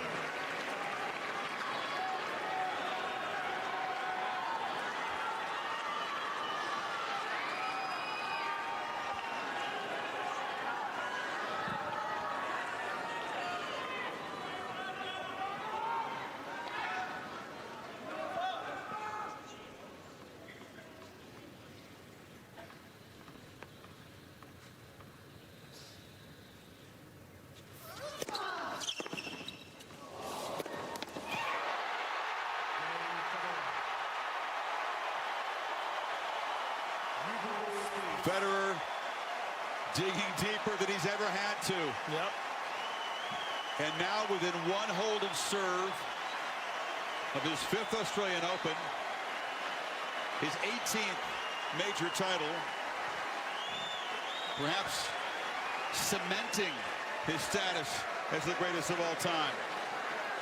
It would be his first defeat of Nadal in a major final in a decade. 5 of the last 6 games since Nadal led 2-love. So this is a pretty big game here, Chris, is what you're saying. His biggest ever. Yeah. And he has new balls.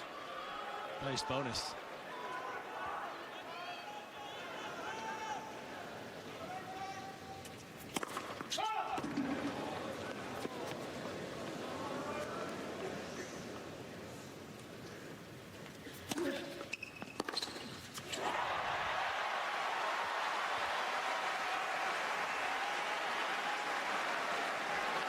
Love the team.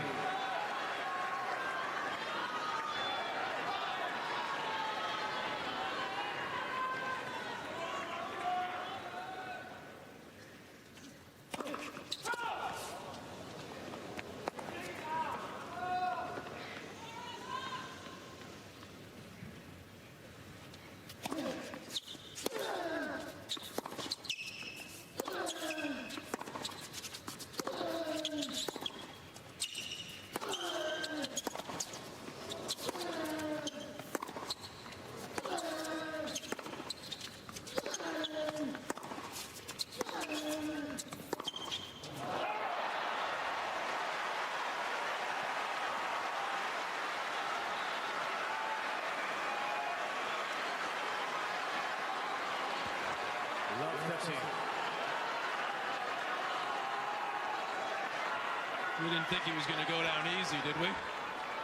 No. Thank you.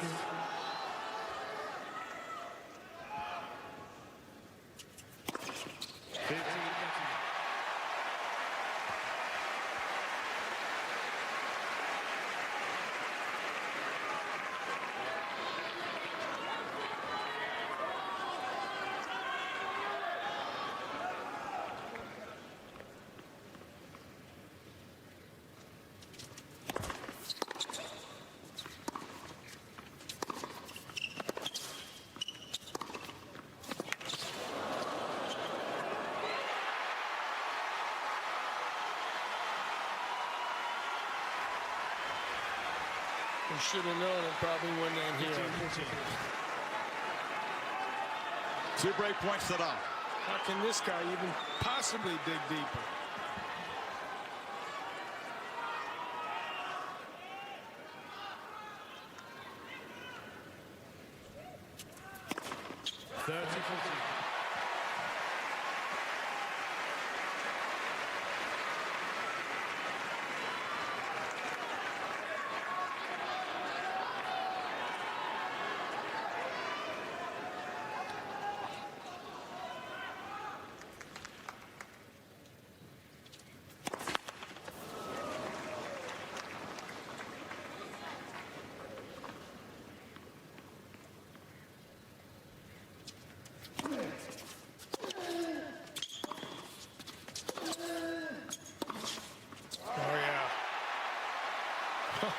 are all really fortunate to be seeing this right now. You can tell grandkids about this one. Please.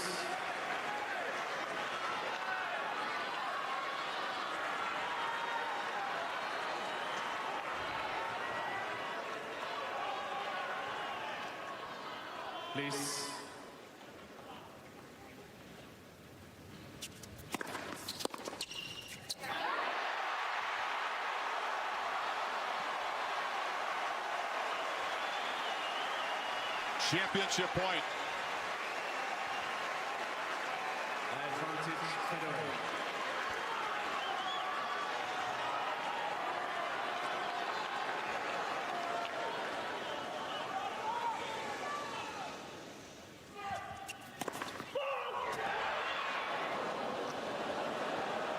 Thank you.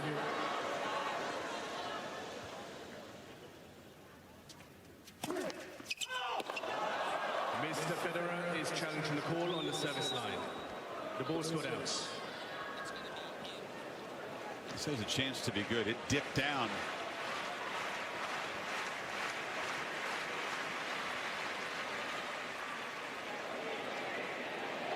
It's in.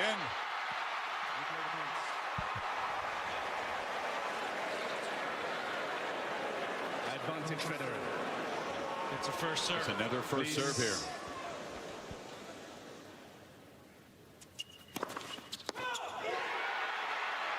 Mr. Federer is challenging the call on the service line. Ball scored out.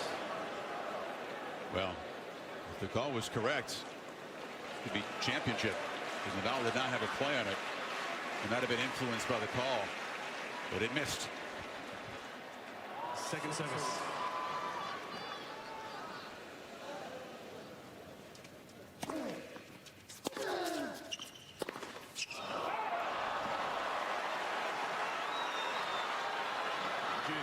Mr. Federer has 2 challenges remaining.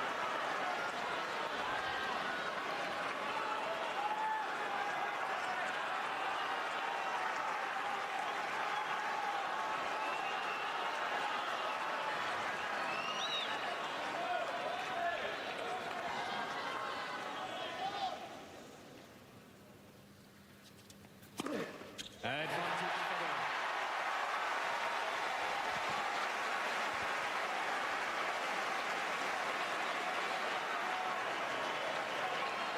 The second championship point.